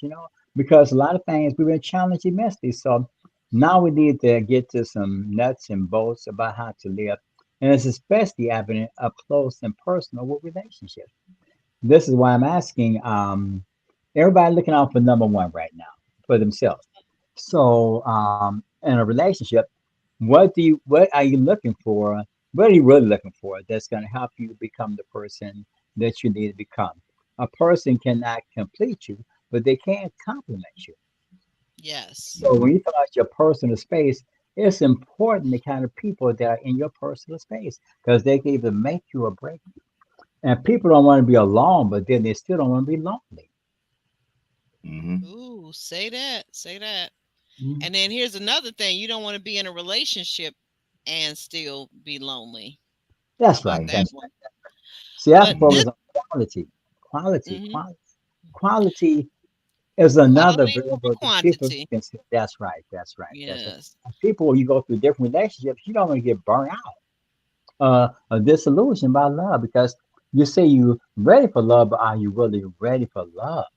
Yes, Mm. I'm really ready for love because it seems like it's not happening right now in the show like it needs to because this is 8 weeks. And 8 weeks, I don't know how long it lasts. Is it 10 weeks? Is it 12 weeks? So you have a Guys, what so is it about 14 episodes to cover the show. So it I think about week 12 we're finished with the whole, all the dating Calvin, and we know Calvin is new. This is his first season of Ready to Love. So it's about 12 episodes. So we are nearing the end because this actually is was episode 8. So we got only a few more, and next week we're going into the getaway. They're doing a 1 day getaway, and that's where you really see a lot of stuff pop off, Calvin. So be ready. But yeah, and then the last 2 episodes are the reunion episodes, right? Hmm. So we're almost there. But here, guys, here's what I noticed, and here's what as having gone through training for social work, this is what I didn't like about this particular part of the episode. I thought it was wonderful that Marie on his own provocation said that, hey, well, they asked the question, but they never mentioned therapy. But he said of his own provocation and of his own free will, I've been to therapy, I'm going to therapy, I'm doing therapy, and this is helping. Right? That's fine. right. That's fine. But what I didn't like was the gentleman friend of hers turned to Chris and asked Chris, do you do therapy? Are you in therapy? And I immediately said, no, no, no, no, that's not what you do. You can ask him what he does, but you don't just throw therapy out there. That was, to me, that was almost as atrocious as the young lady last week that asked for Marie, like, okay, like how often do you like to have, hot and heavy time with your man? Like, Hmm. what? You say what now? You don't know me. You don't even know my last name, and you already asking me about hot and heavy time. And in this case, it was about therapy. That just for me, that was like, that was not cool. That really was not cool. And not to mention the fact it's on national television. It really wasn't cool. If he wanted to volunteer that, that was up to him. But do not ask that question because that is a very intimate question. And that's a very intimate space to talk about. Am I in therapy? So forth and so on. Now I don't know if anybody else felt that, but that's just my thing. Mm-hmm. Hmm. Because the person has to be okay with the fact that they're in therapy and that they cannot disclose without somebody feeling that inadequate, because in the therapy, you go into therapy, people say, wow, you crazy, you're going to therapy. Well, you have a need that has to be met and addressed. Then you're into a healing mode, getting some reconciliation within your life. So just going to therapy does mean that you probably better off going to therapy than not going to therapy if you have a need. Well, Hmm. that's the way they think about it now, but I disagree. I think that now it's almost like, well, everybody has some kind of trauma deep inside, no matter Hmm. what. So everybody should be going to therapy. No, if you don't need therapy, do not spend no money in your time going to therapy. Hmm. Take that time and money, put it in your purpose, or invest it in yourself. Not everybody needs therapy. You need other stuff way before that. And just because it's cool now, because like I said, 5 years ago, I didn't hear anybody talk about no damn therapy, and everybody was doing just fine. So it's like, if you need it, use it. But it's not nothing to brag about. It's not nothing to bring. Like, I'm with you, Aubrey. It's not nothing to bring up in a conversation like this or whatnot, and then go to you. Are you doing therapy too? This is good. Like, no. No, I'm not doing no therapy. I have nothing wrong. I'm fine right now. You know what I mean? I'm handling some other stuff. I got other problems that I'm dealing with. I have a wolf pack, because I have a wolf pack of guys so I can bounce some stuff your off of. guys. Yeah, that are down. You know what I mean? And knows me like the back of my hand. So I don't necessarily never needed it. But don't tell me something because it's the buzzword now, the popular thing now. Like, okay, we're gonna go to therapy and they're gonna play some pickleball after this because it's the new thing. You know what I mean? No. Right. If you don't need therapy, you don't need it. If you need it, go. But it's not for everybody. It's just not. No, and you're absolutely right. Go ahead, JR. Go ahead. Yeah, I was gonna say, like, the thing about therapy is, everybody has been through things, has experienced ups and downs, highs and lows.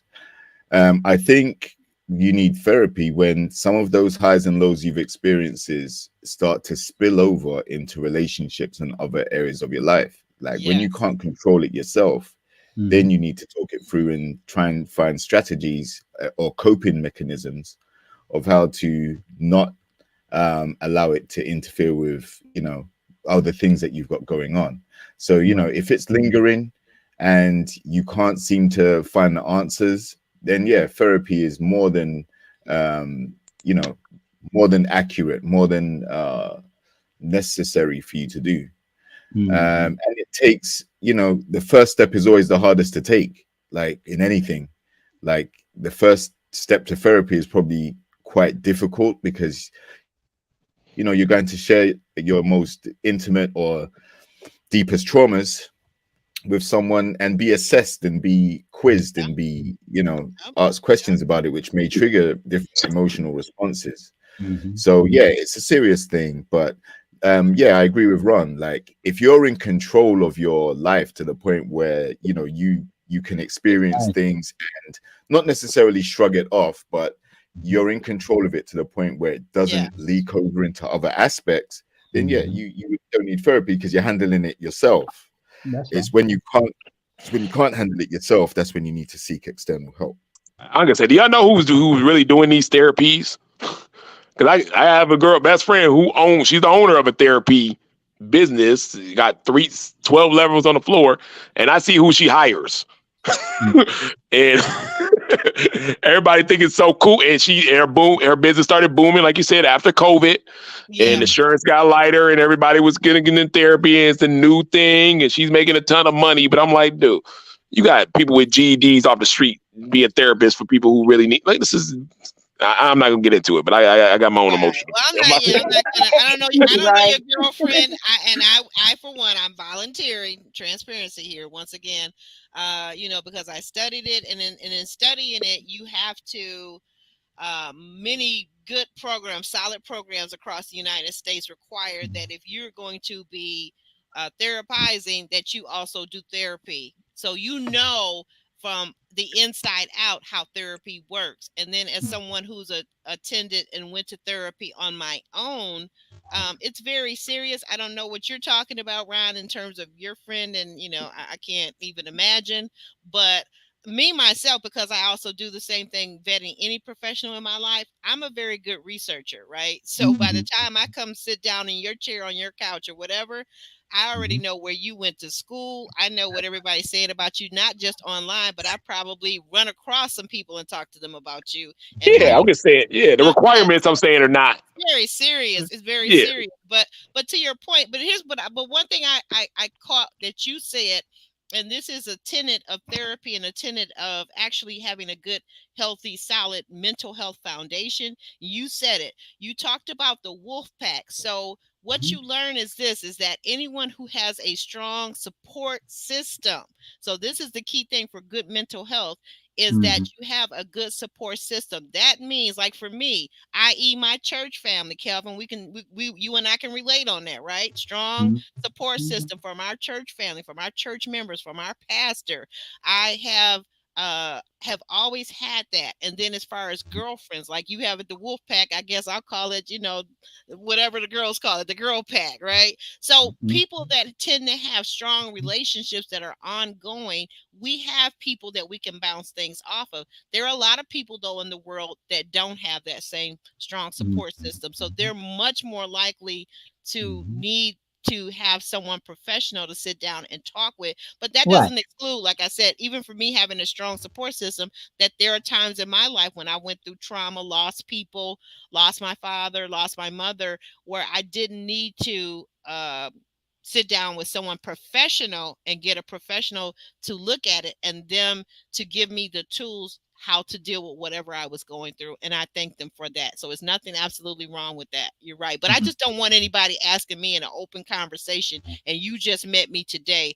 Right. Don't you Mhm. dare ask me about my SCX life, and don't you dare ask me about therapy. That's ridiculous. Because it's privileged information, and Exactly. not everybody Exactly. can handle information about people because of how they can use it against you on many levels. Exactly. So it's a privileged, Exactly. confidential relationship. The thing about therapy that we have to understand is that it's not for everybody, but everybody needs some kind of therapeutic type relationship, not just professional. You need to have Yeah. somebody that's your go-to guy, a go-to Yeah. person that you can talk to about whatever you choose to. It's not just restricted to professionals. It's anybody that's Is your anybody? confidant. That's your confidant, you know? Yeah. And I know that for being a castmate like that. Like we need therapy coming up off this show. I ain't gonna lie. And Yeah. there's Yeah. nobody that I've never Yeah. been on this show that then I had a traumatic experience from Right. being on the show. And that's I Mhm. don't care how good your edits were or how bad they were. But the fact of the matter is, there's some people that we ain't filmed in like 3 years. I can call up right now on the phone and they will spew out a 3 hour conversation about Ready to Love and went on and repassed like that. And they're doing it to me because I'm the That only you're person the that can therapy. understand. It's You're the therapy. It's therapy for therapy. them. Exactly. Yeah, I'm the therapist. Exactly. Exactly. But Yep. Exactly. you can't talk. They can't talk to anybody else. You can't talk to somebody who's seen it on TV Mm-mm. because it's a whole different experience Right. going through it, and it's certain There you things that go. they can't. If they explain it to you, you're not gonna believe them. And so they can't even explain. Oh, this is what happened. No, that ain't what happened. I saw this on that. All right, already right now I don't trust you. You don't know what's going on. So you Mhm. got to be somebody who went through it through the behind the scenes, the back scenes part about it to really understand where they're coming from, and Mhm. and have understanding. And there's only a handful of us that has been through the Right. process. And then That's you find somebody that you trust a little bit that you can vent it out who understands. That I Understands. have been a therapist in certain realms to different people, and they have been that for me. you Mhm. So absolutely have been yeah, so therapeutic. a therapist would never understand what the heck went on this show, and you wouldn't be able to explain it to them. You know, what I mean, it's something that's very deeper than Also, what what everybody else sees and what goes on. It's stuff I didn't even scratch the surface to ever, and I would take it to my grave. But Right. mhm. And I, looking at it from a therapeutic mindset, can see some of the stuff. I mean, I can see some of the manipulation. I think that we as viewers, and particularly those of us that recap the show, JR probably would agree, Kimberly probably would agree, because we know that dirty stuff we see over on Married at First Sight. We Mhm. understand that there's a lot of things going on with production, and Yeah. sometimes we can figure it out, and sometimes when we interview you guys, you totally blow us away to find out it was XYZ when we thought it was A, B, and C. Wow. Yes. So but as we move forward, because we whole topic on that. But as we move forward, so back in the ladies' lounge, the women are amped up to dish on the men, and they're talking. They want to Mhm. barbecue the men. I'm like, what? They're gonna barbecue the men? What? I don't think any of them look like they taste all that good, but whatever. Lee tells how mesmerized her friend Muffin was over Quentin's muscles. Janelle Mhm. says that Herbert cannot be trusted, is what her friends told her, and then there's they said Janelle's friend said that her and Herbert might like the chase that they have with one another. I thought that was an interesting observation because I kind of thought that early on is that they like to chase, and then now that's also what's going on with Janelle and Quentin, right? Um, and then Jessica's date got no answers except for Marie, and Sierra with an S. Her friends think that Marie wants to do the Humpty Dumpty Freaknik with her. It was wild what these ladies were talking about in the ladies' You own night. it. It was crazy. I was like, "What the Humpty Dumpty Freaknik? What?" But but anyway, Eris's people, they like Chris rather than Phil, who we had all planned to see her ride off into the sunset with, which kind of disturbed her because she says she has an emotional connection to Phil. So I'm like, these friends didn't really help nothing. It just made things worse. We move on to the elimination dates, and we see that Katrina takes out who is Katrina's date? I'm sorry, guys, help me out on this here because my notes ran out. Phil and her, is that Katarina? Phil Yeah, and I'm sorry, Katarina took out not Chris, Herbert, right? her. And Eris took out her date was Chris. And already Herbert is saying in his confessional, and as he's walking into the restaurant, he says, "Yeah, those ladies had the ladies' lounge tonight. I don't know why she's calling me, but I'm beginning to wonder, are they getting ready to get rid of me?" So, did they make the right choice in who they eliminated? That's the question that's on the table before we talk about next week's episode. We'll start with Kimberly. Did they make the right choice? Yes, I believe wholeheartedly Herbert should have been gone a while back. He didn't really seem fully interested in the ladies. He wasn't really giving much energy. So I just don't believe his connection was here. So great choice. Okay. All right. All right. Good point. Good point. Okay. And who wants to jump in? You want to go ahead and jump in, Calvin? Yes. Um, Again, not to, as it's just to sound redundant. What is their perception of love? I mean, really, you're talking about loving somebody, but then you have been committed to not just yourself, but committed to someone else. It seems like that's kind of a recurring theme, whether it be with Chris or Phil. You have to know who you are and what you expect, not just out of somebody else, and what you're willing to give of yourself. That's so true. That's so true. What did you That is. call it? I think you called it a production. Um, with Mm, the Ron, you said production relationship where it's kind of orchestrated or choreographed for ratings, but maybe not. But it seemed like it's not enough love really being exhibited. It's liking of one another, but the love aspect is kind of deficient. mm. Oh wow. That's deep. That's deep. Who wants to weigh in next about did they make the right did the ladies make the right choice? I I don't think so. I'm gonna say this. We skipped a little part here, and I think it was a very Oh, go ahead. I'm sorry. it was a very interesting perception with Lee and Chris. Remember last week we were saying where's Lee and Chris? They look like on paper the best couple, saying, Oh aesthetic wise and stuff like that. And then we right. saw the friend already knowing Chris and saying, "Oh, you guys are perfect. You guys are the same people and stuff." So all the stuff that we kind of thought, Yeah. period. I thought Chris on paper was Lee's best uh option. I didn't think it was Quentin from the beginning. And we hear the friend giving all these raving reviews, and that's my friend and things of that nature. But Lee's a very honest person, and she's a very self-aware person. And the Yes. first thing she said at the end is, "Chris is not assertive man for me." And you got to Mm, kind of dig in what that means because I've been there. And what that means is, when a man like Chris, who's assertive in every single other aspect of his life, he's mm, assertive at work. He's assertive with making friends and having people like him. He's assertive when it comes to I'm going to provide and protect and do it all those things like that. It's very assertive, but he's not assertive with her. and this is on paper probably his most perfect match, even for what her friend is saying. He is looking at all these women as they're exactly the same. There's no difference between Lee, Jessica, or Aries. Mm. He is at 39. He's 40. He understands. He's starting to finally come into money. You think he said he was modeling earlier or stuff like that. Now the construction, he's the type of person. This happens all the time.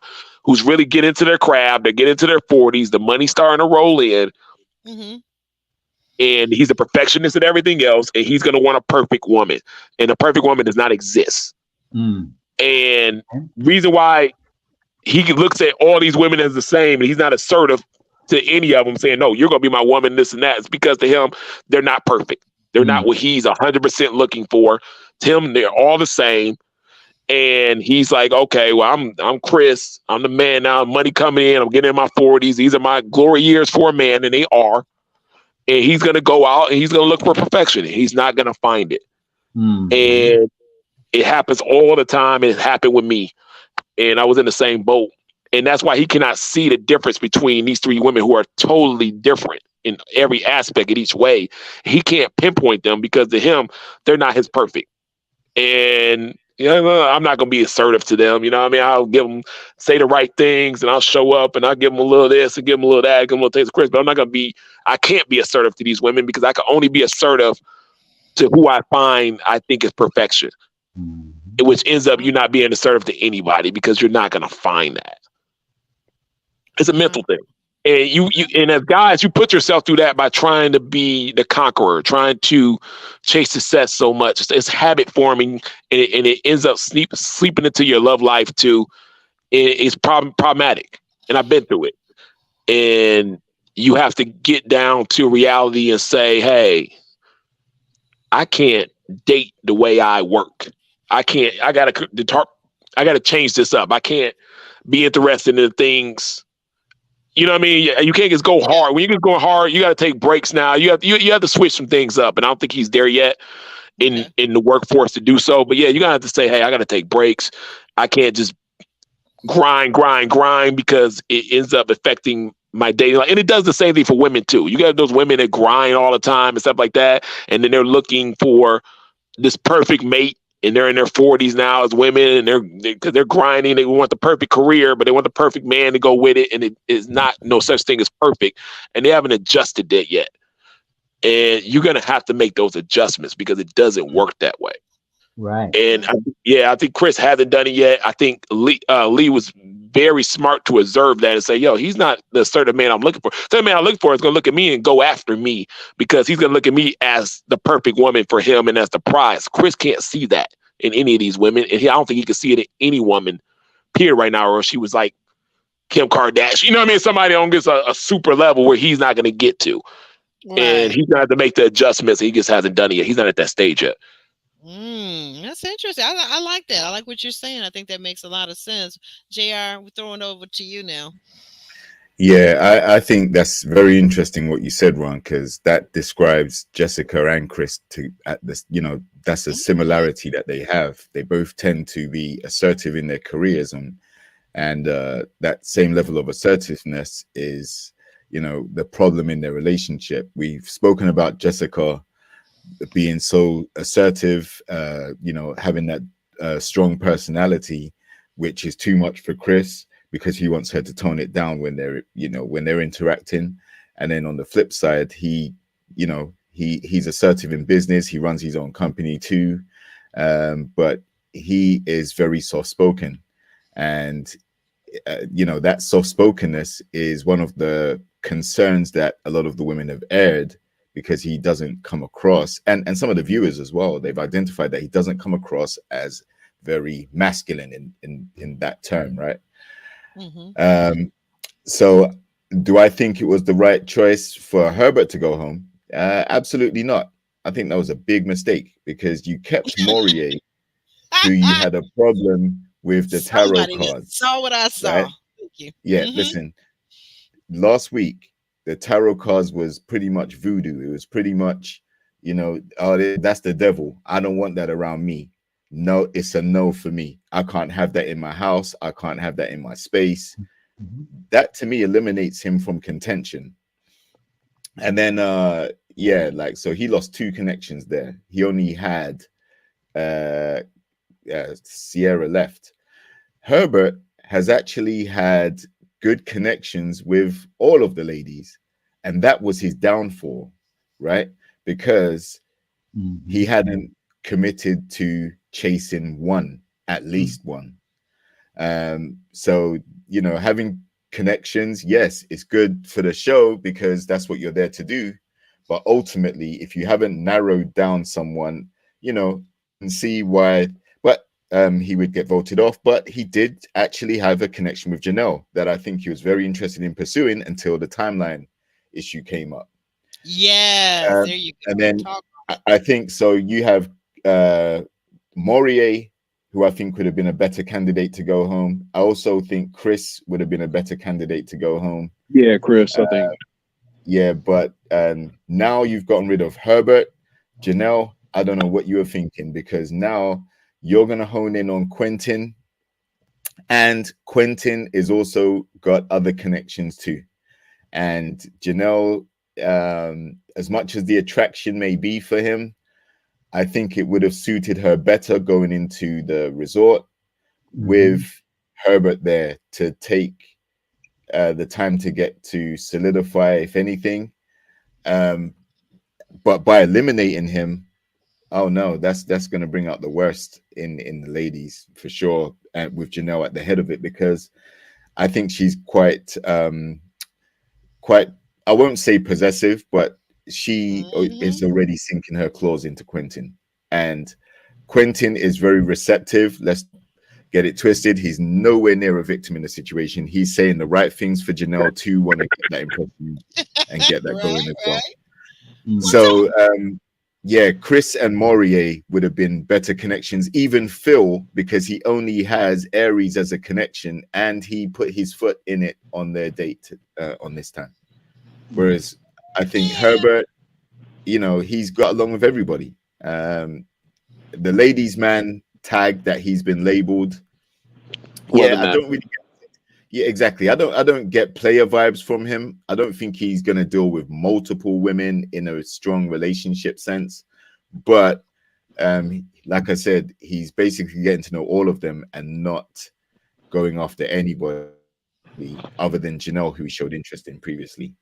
No, you're very right on the fact that you talked about. Watch Kayla in that Quentin situation, because especially going into the where they're going into the retreat, Calarina, and that Quentin situation, especially going into the getaway. People don't understand in our season, it was Jason and Kyra. Liz was not in the picture. Liz was with wanted David for day one. It was Liz got put on her competitive spirit when they went away, because she said, okay, David is playing, I'm going after Jason. And that's all it took. And some full court press and moved Kyra right out the way.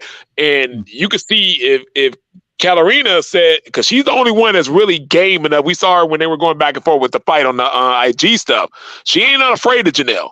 And she's the one that'll boss up with her. If she decides, hey, I want your man at this getaway thing, she's going to come with the full court press. And it might change some things up.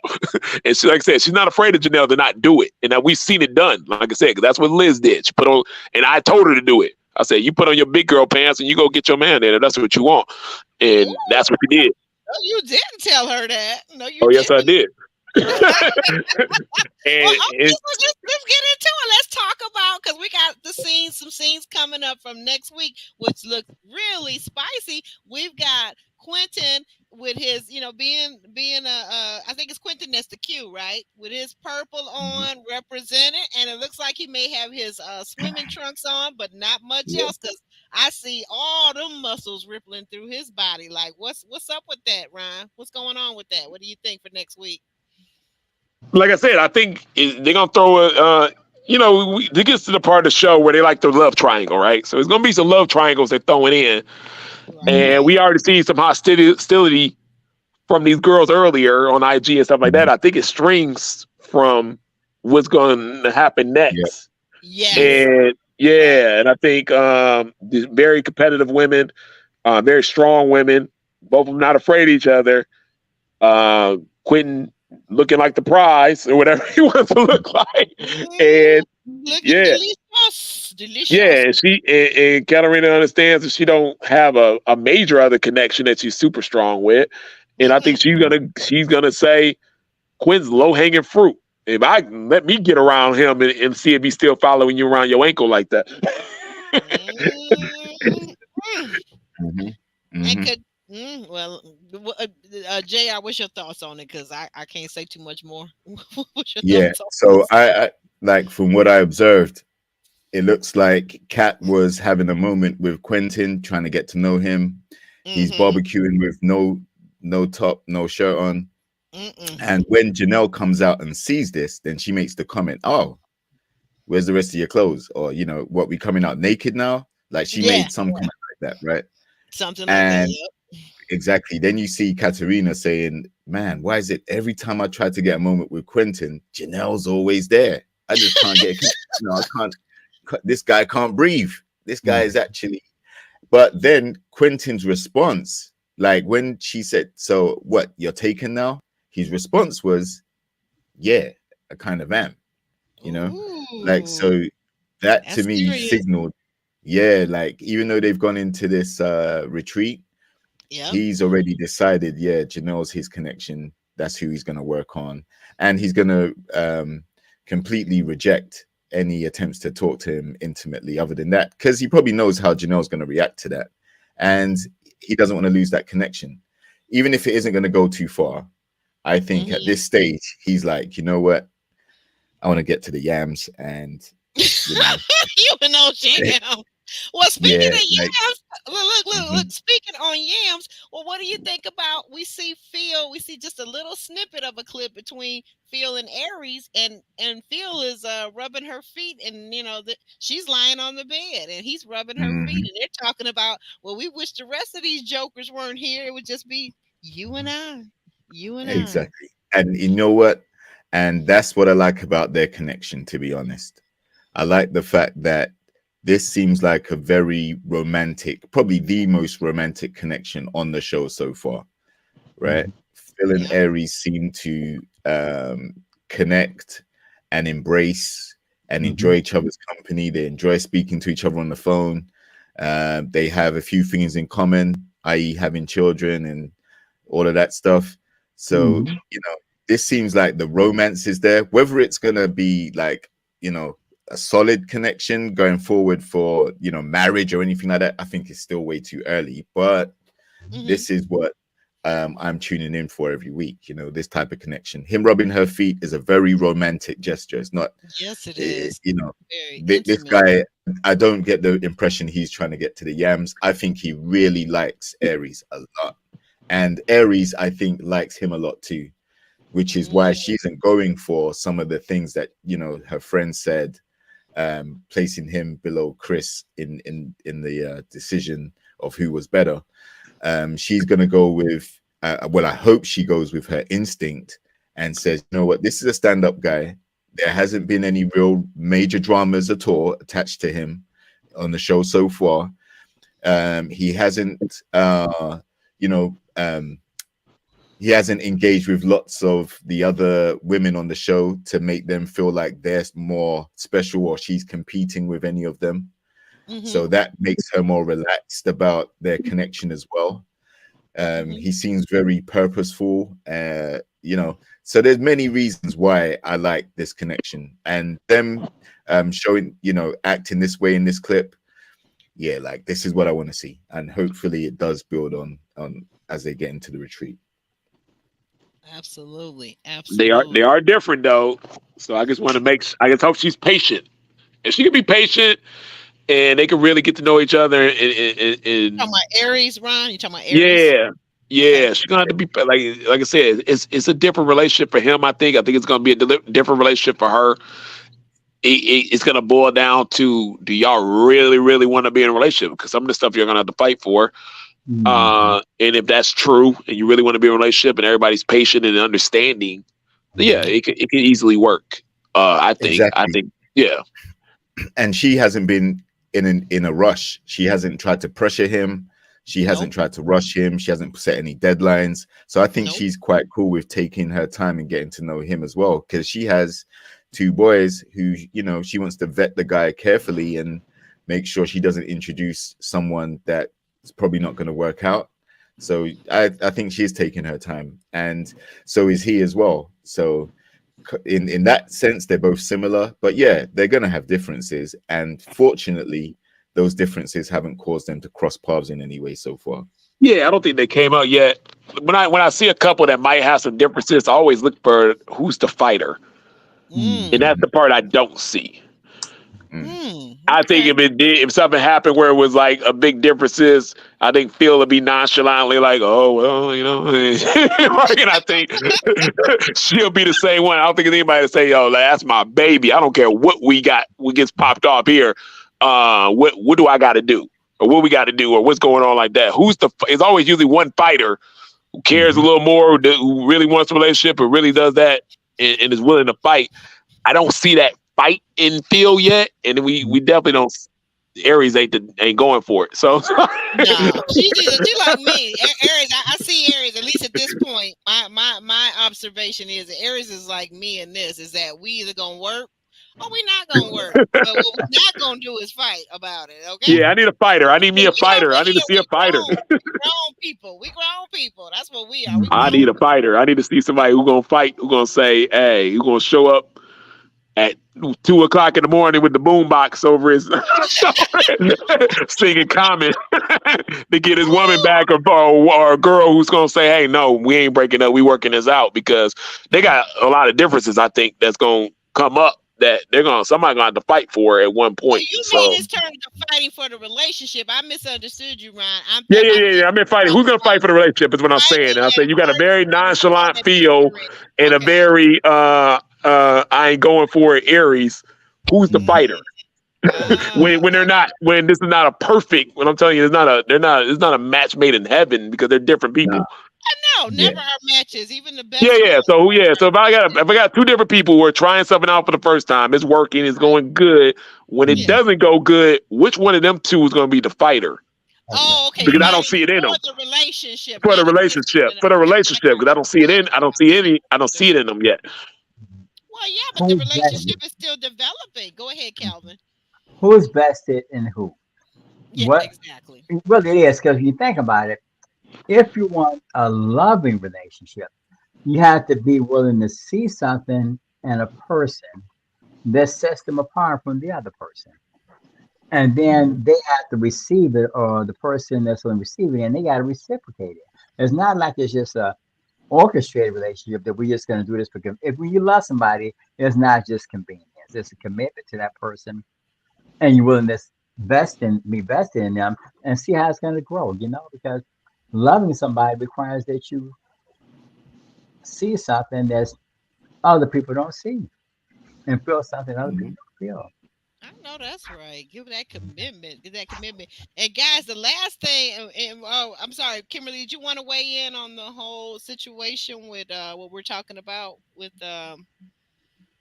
Aries No, and Phil or any of that? I think y'all covered it all. I just can't wait to see, what happens because like you said, they are kind of claiming their person now. So This is I it. don't really That, see, yeah, I don't see any strong connections still. So we'll but see. we gonna see what jump off at this house because I believe some things are gonna jump Yes. off we weren't expecting. But last thing before we get on out of here, shimmy and shake on out of here.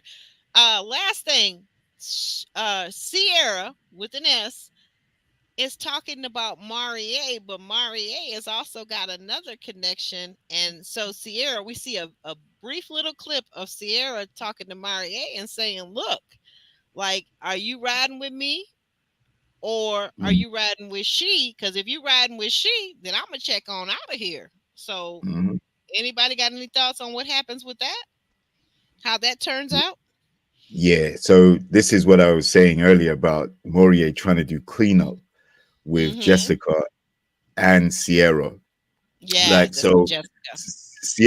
Sierra was the go-to for when his connections with Jessica and Janelle broke down. So he's been kind of obviously focusing some attention on her, and bearing in mind she has no other connections. Now she's opening her eyes and seeing, okay, Maurier's over here now. He's paying me attention, this, that, the other. And if he is now reverting back to Jessica or Janelle, then that's going to take away from the attention that he's been giving Sierra. And that's why I think she's stating, okay, well, if your attention isn't here, then I might as well just go home, because you got no one else to save you. There's no one, right? Who else is checking for Sierra like that? So no one. yeah, I think so. That ultimatum also was a form of that was a manipulation right there. Either you stick with me and see this out, or I'm gonna quit. And Morier, I think he's the type of person where he might feel a little guilt now, hearing how he's kind of led her on to think that there may be a connection. He's not really feeling it. So he may be a bit concerned that, okay, so, I might lose this connection that I solidly do have. I'm trying to get back in the good books of Jessica, but, Sierra's someone that, was the backup, and maybe it's not going to work. He probably likes Jessica more, but like I said, Jessica's not going for any of the tarot card spirituality thing. So, and even the Pan-African thing as well. So he's got quite a lot going on there. So ultimately, yes, like Sierra, I think she was just like, you know what, like, you're the only guy that's really showing attention. So if you're not feeling me no more, then I'm going home. I'm not going to sit through this. Interesting. Yeah, interesting. Yeah, Kimberly. right.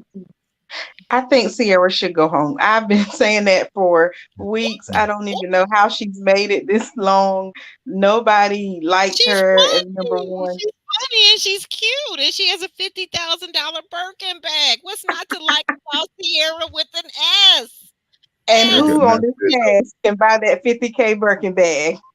But I also was just thinking about Marie. He even said it that Sierra wasn't his first choice. His first choice was Jessica. Remember in the men's lounge He the week did lounge the last week week. before. Yes, he Yeah. did. You're He made right. it very clear that he was not interested in Sierra like that. And also Marie even mentioned that he wanted to be married in a year, but and there's no big deal about that. And I find it funny because people were going crazy on Janelle about wanting to be engaged within a year. But Marie did say, a year, around He the year mark, he would did. want to be married. He did He say did. that. He did. But you know what? Who Do believed we him? really believe? Right, I was gonna. That was you took the words out my mouth. Do we really believe men when they make crazy statements like Quentin's saying he can't wait to walk down the aisle? Like, dude, like for real. Come on, come on. Who's Right. who's Mm-mm. who is as a question? Who's Yeah. committed to who? Mm.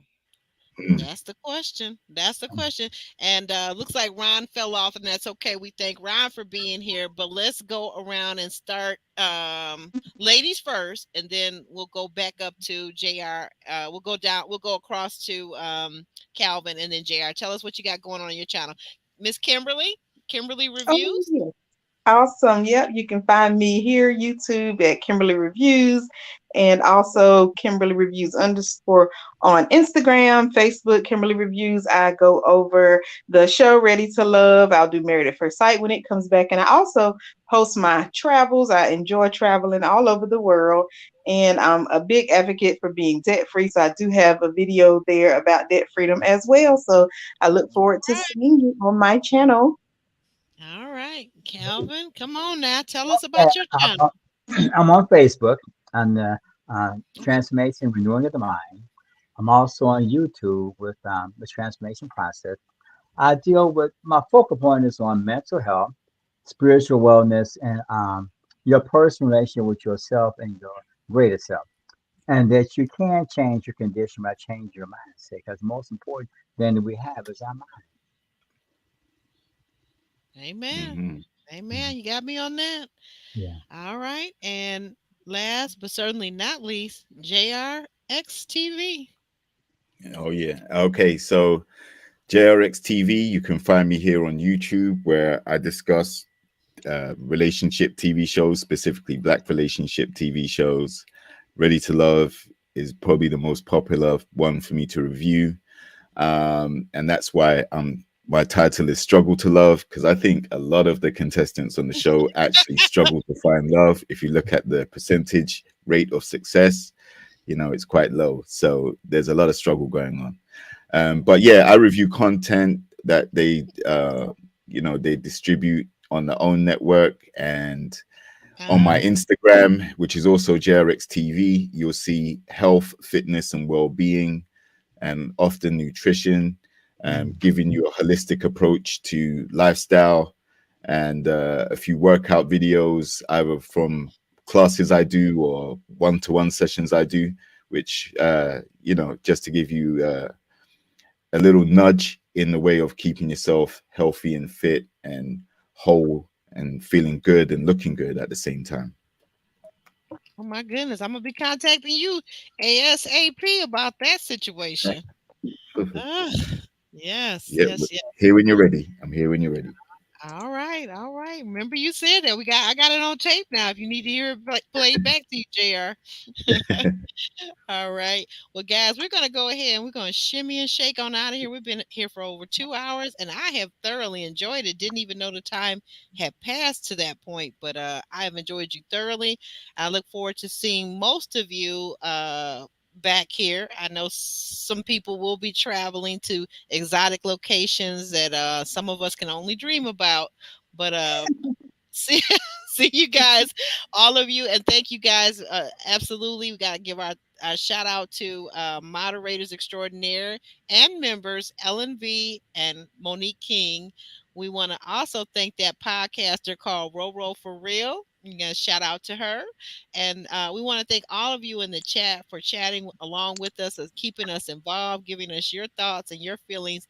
Feel free to drop down in the comments section of the video if you're watching on the replay and give us your thoughts. Did you agree? Did you disagree with us? We'd like to know. We'd like to hear from you guys. But we're getting ready to shimmy and shake on out of here, guys. So say bye now. Take care. Have a nice evening. Take care. See you next week. See you guys next week, Sunday, 6:30 p.m. Eastern Standard Time. And what time is that, JR, in the UK?